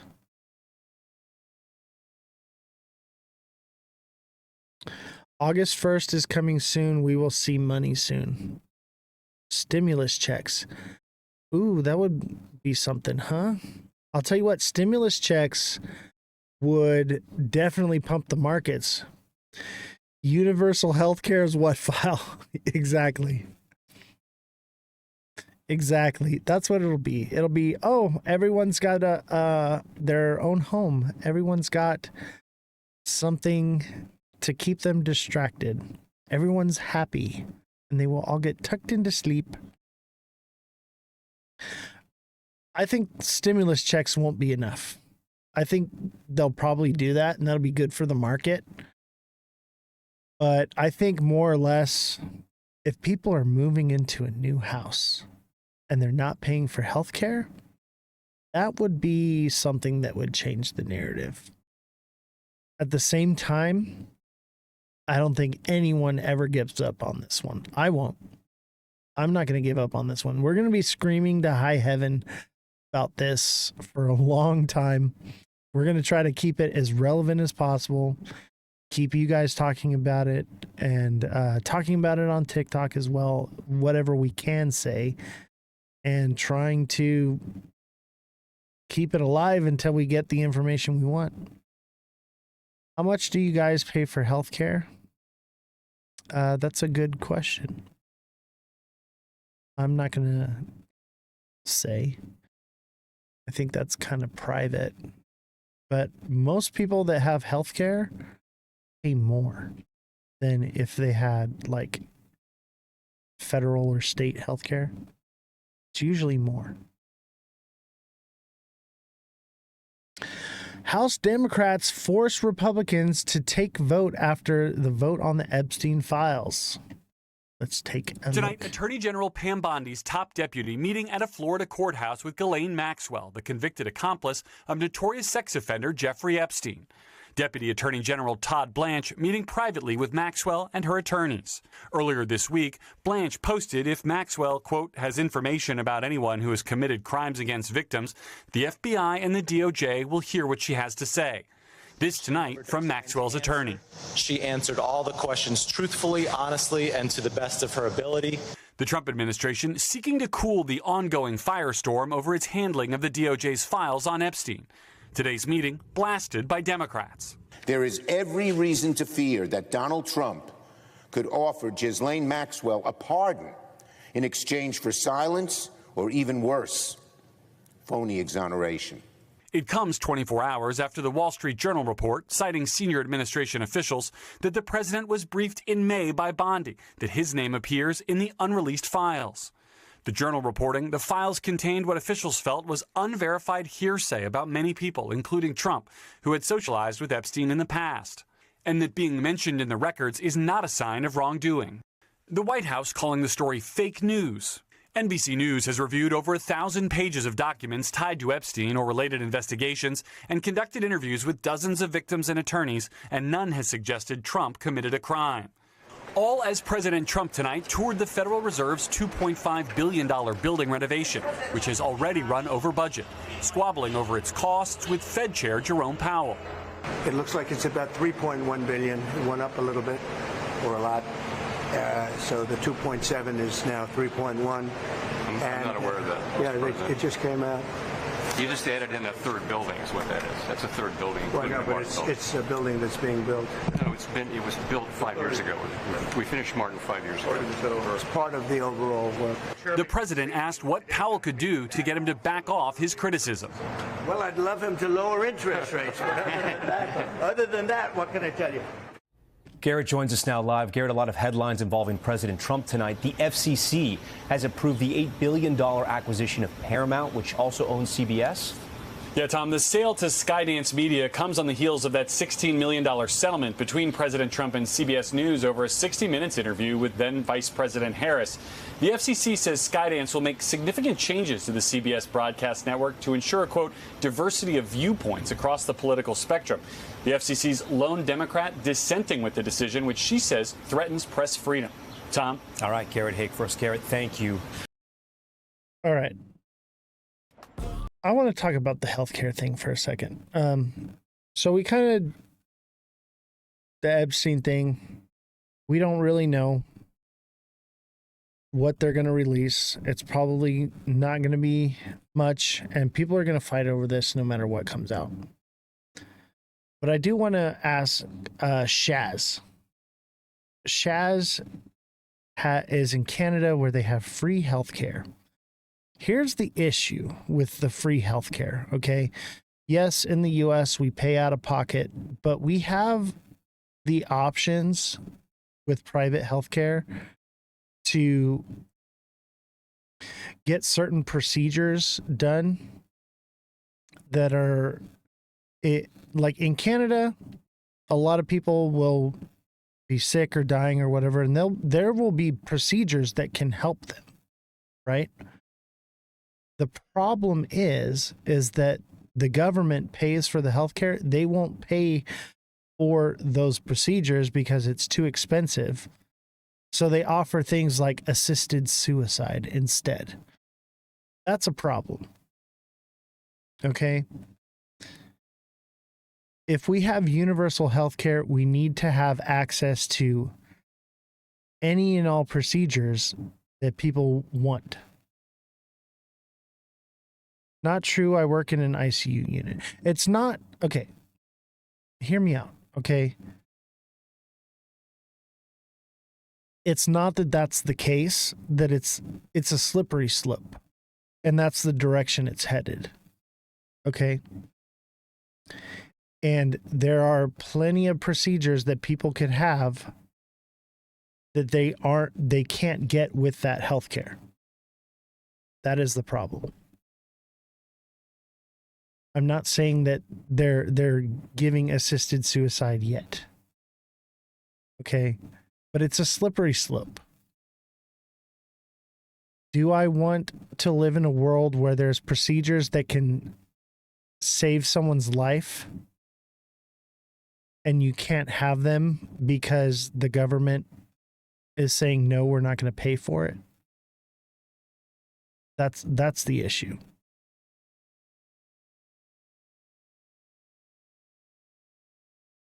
Yes, we have to wait longer here and can go to the States and pay big dollars. Yeah, and I think people need the option. People need an option. Waiting for a knee replacement is 3 years. See, that's a problem. That's a problem. So it's a double-edged sword, okay? It's a double-edged sword. So there needs to be clarity in universal health care. It needs to be available in a timely manner, and it needs to be available in all aspects. And it needs to be where the person has the ability to choose and say, I want to have this procedure done, not that one. Because they have crazy advances in medicine, but they're not available to certain people because of the healthcare they have or the money they have. Universal healthcare needs to be universal. It doesn't matter how much money you have access to get certain whatever procedure done, and it done in a timely manner. Because what they'll do is they'll just wait you out. If there's a procedure that's too expensive for them to pay, but it needs to be done now, it ain't going to get done now, and it'll be too late, and then you'll be past the point of no return. That's a problem. It's a slippery slope. Just wait till you find out our hospitals are organ harvesting. Oh, yeah, that's... Dude. Yes. 100%. Don't be an organ donor. All right. If you go to the DMV, they ask you if you want to be an organ donor. They will literally kill you so that they can harvest your organs. You would have a chance to live or be resuscitated, and they won't resuscitate you just so that they can harvest your organs.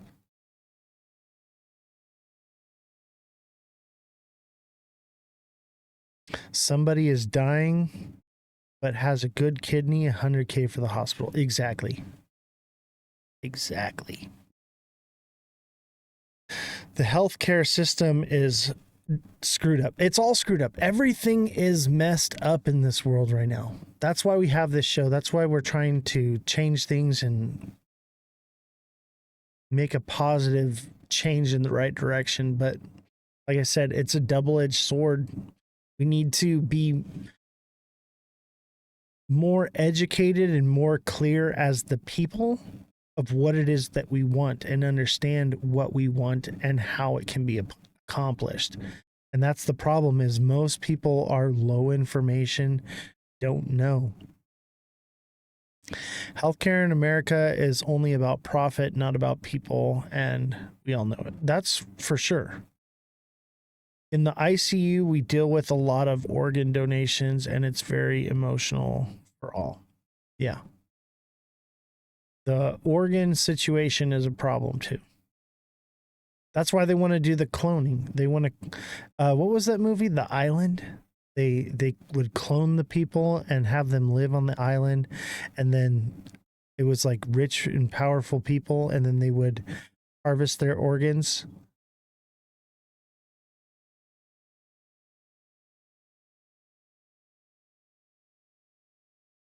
My son needed emergency surgery and they charged me $12,000 with a PPO.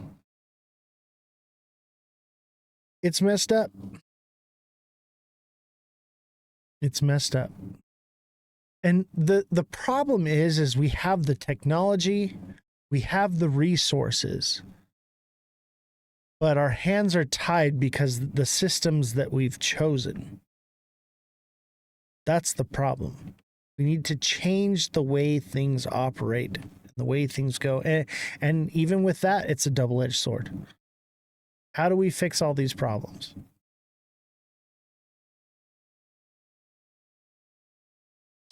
What happens if you don't have insurance? Basically, they garnish your wages. They take your assets from you.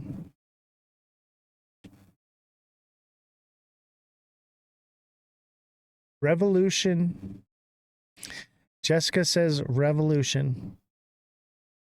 It's all about greed. That's it in a nutshell. I know, right? And that's why I'm trying to like teach people about the markets to not be so greedy. Hopefully that transfers. When, Moon? Not tomorrow. I'll tell you though. Come beginning of August, if we get trade deals, we pump because of August 1st, right? But if we don't get trade deals, we dip hard. Y'all better buy. That's going to be your last opportunity this cycle to buy and get in at those low lows.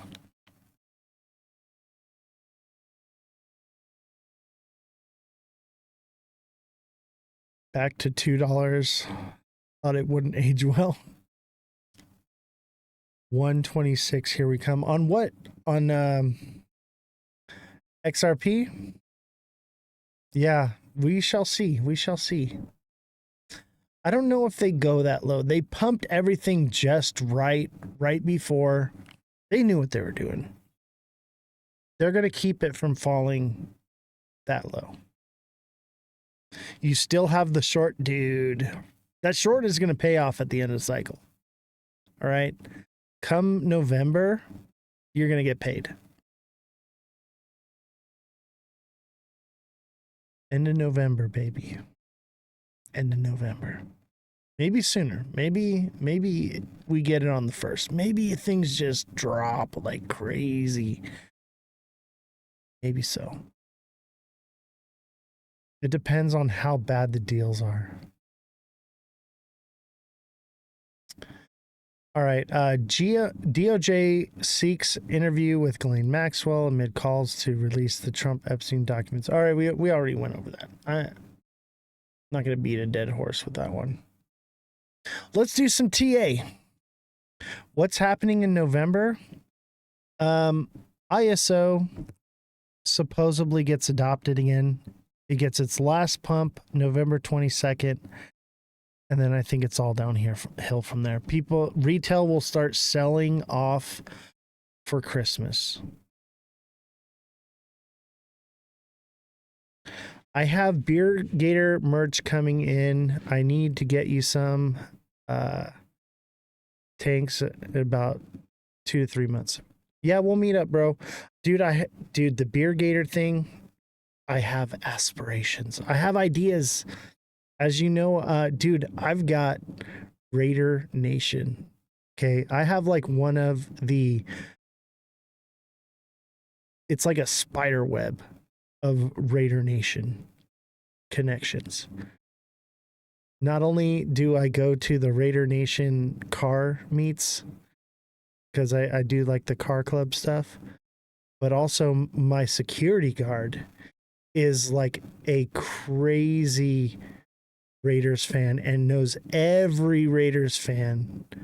All of them, they all know each other, and it's a community. He does his social media on, I think, Instagram or Facebook.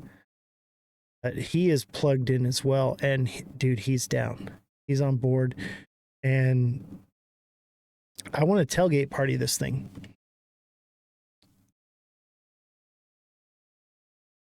Yeah, get us, dude. What I'm thinking is we go to the games and we tailgate party and we give out free beer, free alcohol. So I brew alcohol here too, right? So I have gallons and gallons of free alcohol to give out. I don't drink. I just do it for fun. So that'll be where we can kickstart it, you know, get it going. But dude, free beer and hot dogs, bro.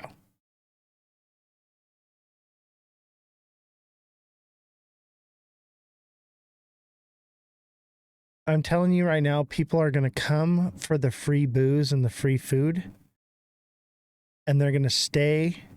They're going to get toasty to the mosty, and then they're all going to buy a beer gator. Guaranteed. It's going to be so easy.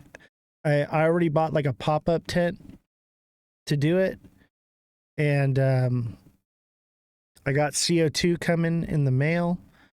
I'm gonna start testing the beer gator stuff, and then I want to get like some like sound equipment, do the DJ thing, and dude, basically all the games in Vegas, man.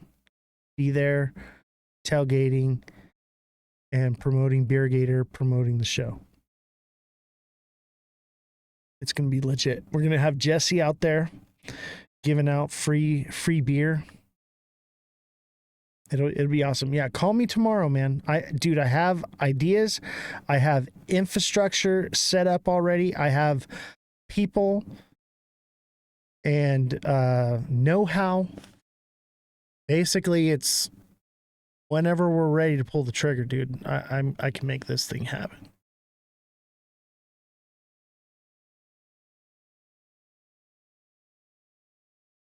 Can I come and help give out free beer? Absolutely. Absolutely. It'll be in Las Vegas. We'll be doing this. Especially if you're a female. If you're a female, we need you. Yeah, we need to work on the contract. We'll talk tomorrow, bro. Okay, let's talk tomorrow. We need to iron this thing out. In the meantime, let's do TA. What projects you want me to look at, guys? I'll tell you what, all the people on TikTok that didn't come over here missed out on TA. Sucks to be them. Kronos. Crow.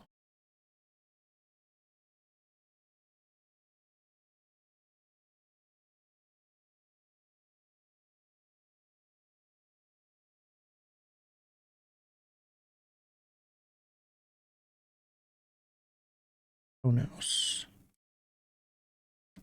Is Kronos a meme coin? Help me out here. Oh, dude.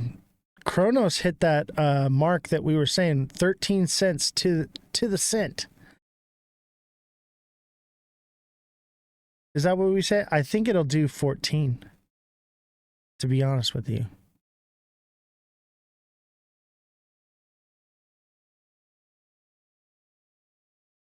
That's that double bottom there too. That's that first spot right there. That's that first point of resistance. This one's going to 14, 15 cents. Saw a W for a win. Yeah, that's what I'm seeing. 14 to 15 cents. I think on the low side, 13. I think it's going to do better than that. I honestly think it'll do 15 cents. That's a psychological number. And that's just to get started. All right.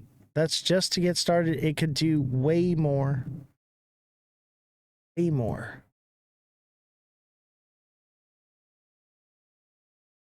Yeah, I'm going to go with that. Somewhere around 15 cents, baby. Well, I can only TA what I see, right? So obviously it can go much higher. If this is the trend,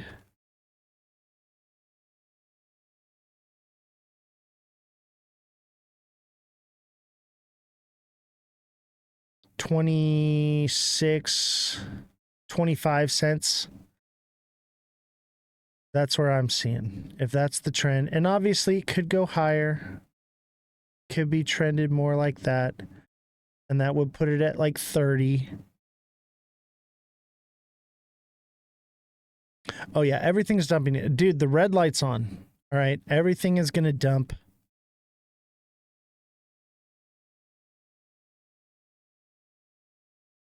But I think long term, obviously this could come back down first, and it would probably hit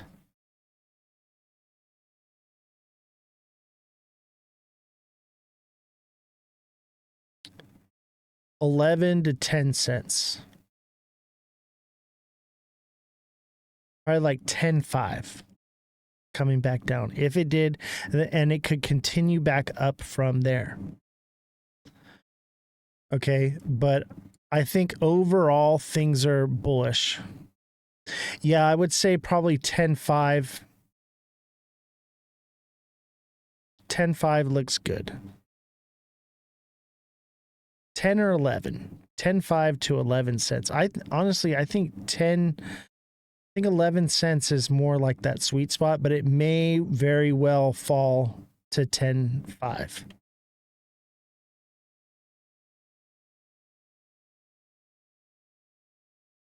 But that first spot is at 11 cents. But everything's going up, okay? Long term, everything's going up. So it really depends on your time frame on these things. So if you're looking to buy more, just buy the dips. Everything is pretty much, I think we're going into alt season. Pretty much August is going to be your last big dip the beginning of August to buy again. That's going to be your last chance. Obviously, there'll be other chances, you know what I mean? But like to get the low.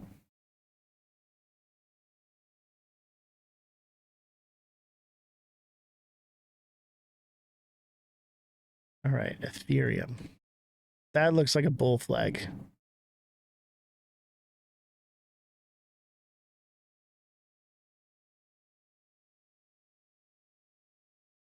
Also kind of looks like a head and shoulders in the 1 hour. Which means it could come down to like 34. But I think this one's going to keep pumping.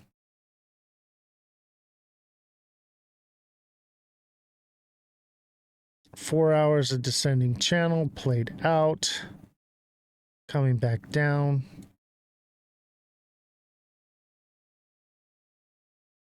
Hulk Hogan, wrong orange.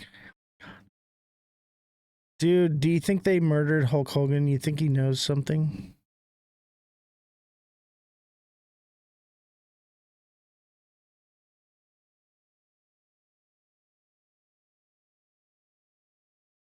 Tell you what, though. In the 1 day, we have a descending channel, which means we could, you know, come down, come up, come down over the next couple days. Looks like 35 is the bottom. It could go to 34, possibly.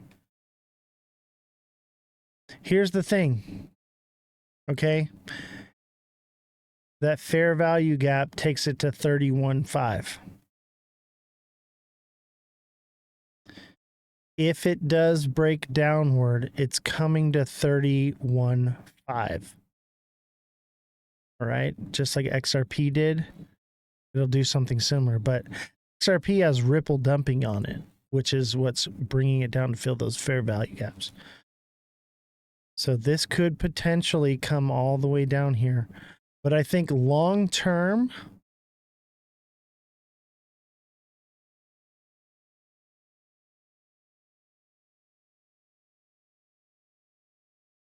if it breaks 4,000, it's like, if it breaks 42, it's going to go, its next spot up is going to be 44. I think it does 5,000 this cycle. I think it easily do 5,000 this cycle. At some point. That's where it could go. And I think even higher. It can go even higher.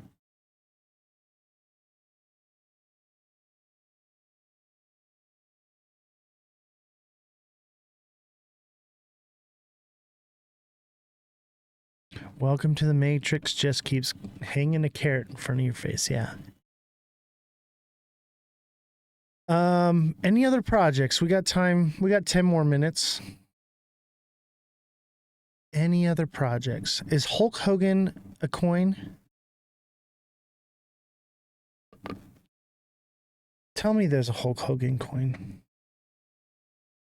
STX.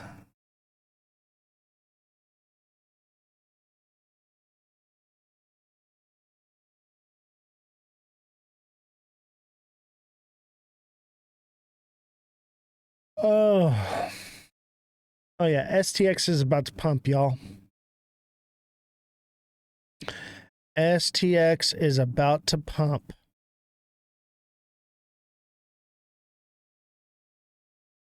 If you haven't bought STX right now, is a good buy. It could potentially go to like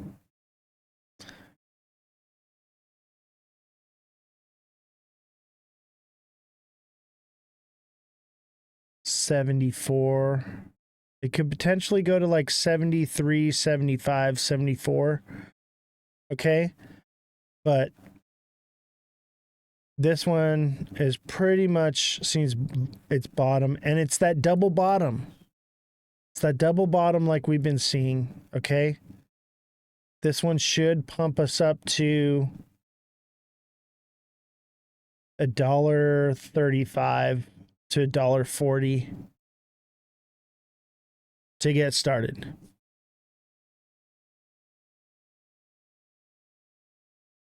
Yeah. The first zone of profits is going to be $1.25. And then it'll be $1.30. And then it'll be $1.40.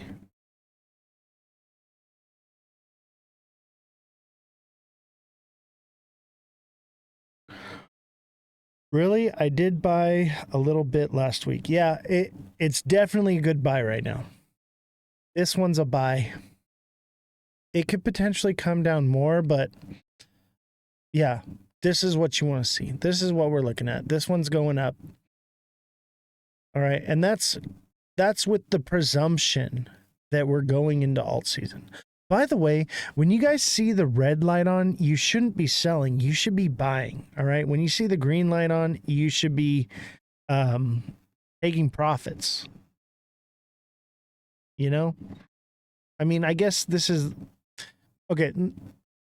No, don't go off of that. Ask me. Okay, ask me. Ask me. Don't go off the light. Honestly, I should just keep the light white because it just depends on what we're looking at, right? Depends on what we're looking at. This one, though. This one looks like a solid buy. Obviously, it could definitely come down a bit more, but I think it's right there at the bottom. If it does come down more, it's not coming down much further. 74.5.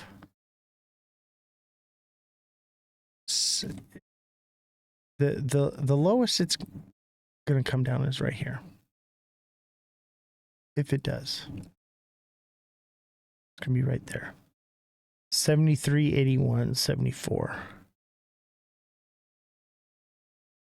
75. Yeah, pretty much where it's at, where it wicked to could definitely be the bottom of this one. This one looks prime. Like, hopefully alt season happens. I think it does. All this crazy cycle stuff, I'm not buying it. I'm not buying it. Can we talk about taking profits? I haven't done that yet. My thoughts, if you take profits in XRP, then I have less XRP. I'm not grasping the concept. Shaz, are you a deluxe subscriber on TikTok? And what I would recommend is also the technical analysis class.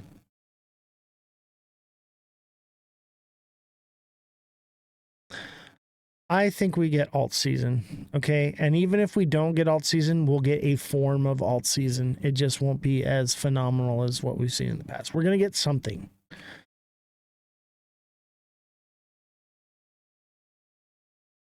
Okay.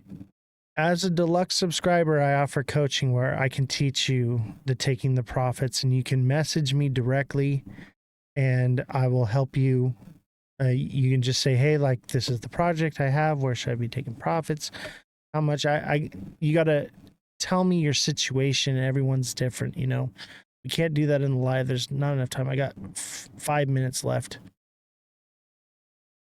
Can you see if I'm a deluxe? What's your name on TikTok?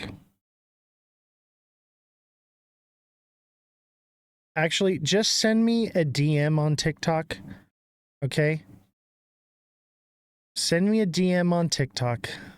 Sharon Strong. Okay, Sharon, I believe you're a deluxe subscriber. Send me a DM on TikTok and we'll hash it out, okay? I shall help you. I think we got time for 2 more.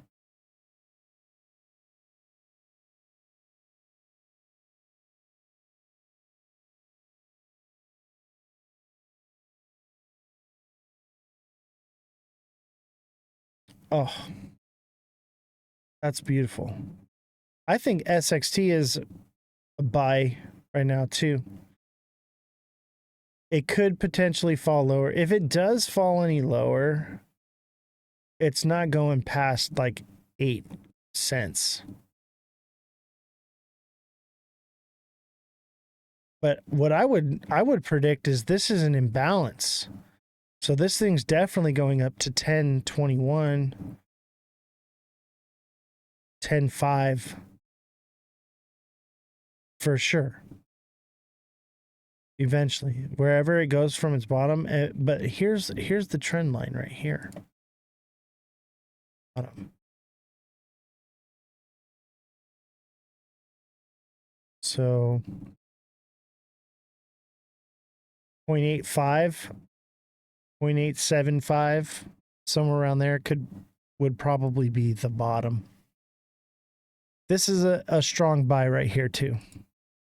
This is a strong buy. Creating higher highs. This should, when it pumps again, reach for higher.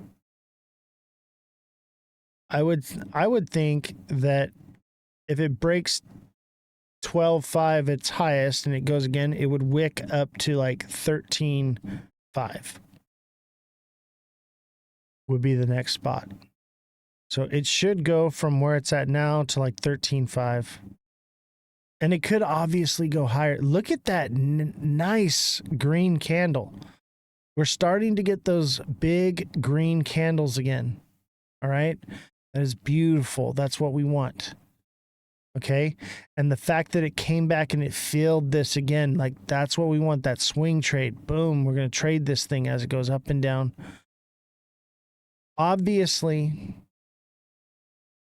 we got like a cup and handle here. That pretty much played out. Now we got to see what else it does. If it doesn't run up and it just consolidates, then it's going to come back down, right? And it's going to come back down to like 7 cents, maybe 6.5. All right. I don't think it does that, to be honest with you. And don't forget, 50% of donations go to OperationUndergroundRailroad.org. That's the Tim Ballard Foundation, the founder of that foundation, to stop sex trafficking of children. Right? Everything going on with the Epstein stuff, we don't want that. Look at this, baby. SXT could very well stop right there at 883. I would say 888. It's pretty much there. This one's a buy right now, I think. I would buy this, and even if it does drop down lower, it's going to stop at 8 cents and then continue up from there. In my opinion, I think so. This one is getting narrative, okay? This one is getting traction right now, okay? There's a lot of stuff going on with data right now with AI and all kinds of different stuff. This one's about to get its narrative. All right, chat? This one's ready to take off. I think this one does 50 cents this cycle. That's a long way up here. That's definitely possible. I'm happy with 20 cents. If it goes to 20 cents, I'm absolutely happy with that.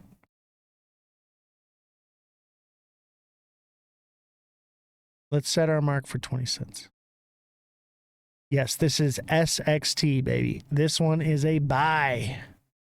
I would say right now almost. Obviously, it could fall down to 8 cents, okay? If this thing falls any lower than 8 cents and it goes to like 7 cents or 6 cents, buy it. Buy it, buy it, buy it, buy it. Okay? Anytime this thing falls below 8 cents, you better buy it. All right? And it's just a matter of time before you're able to get some profits out of it. It might take a little bit longer, but it's going to pay off big when it does pump. All right? This one, this is your golden goose right here. This is the project that is going to make me the most money. It's so new. So new. Because it's so new and unchartable, it's actually better. It's more likely to go up. It's going to be hard to get this thing above 16.5. But when it does go above 16.5, it's and after it goes up and it gets that pullback, it's going to shoot up to 20.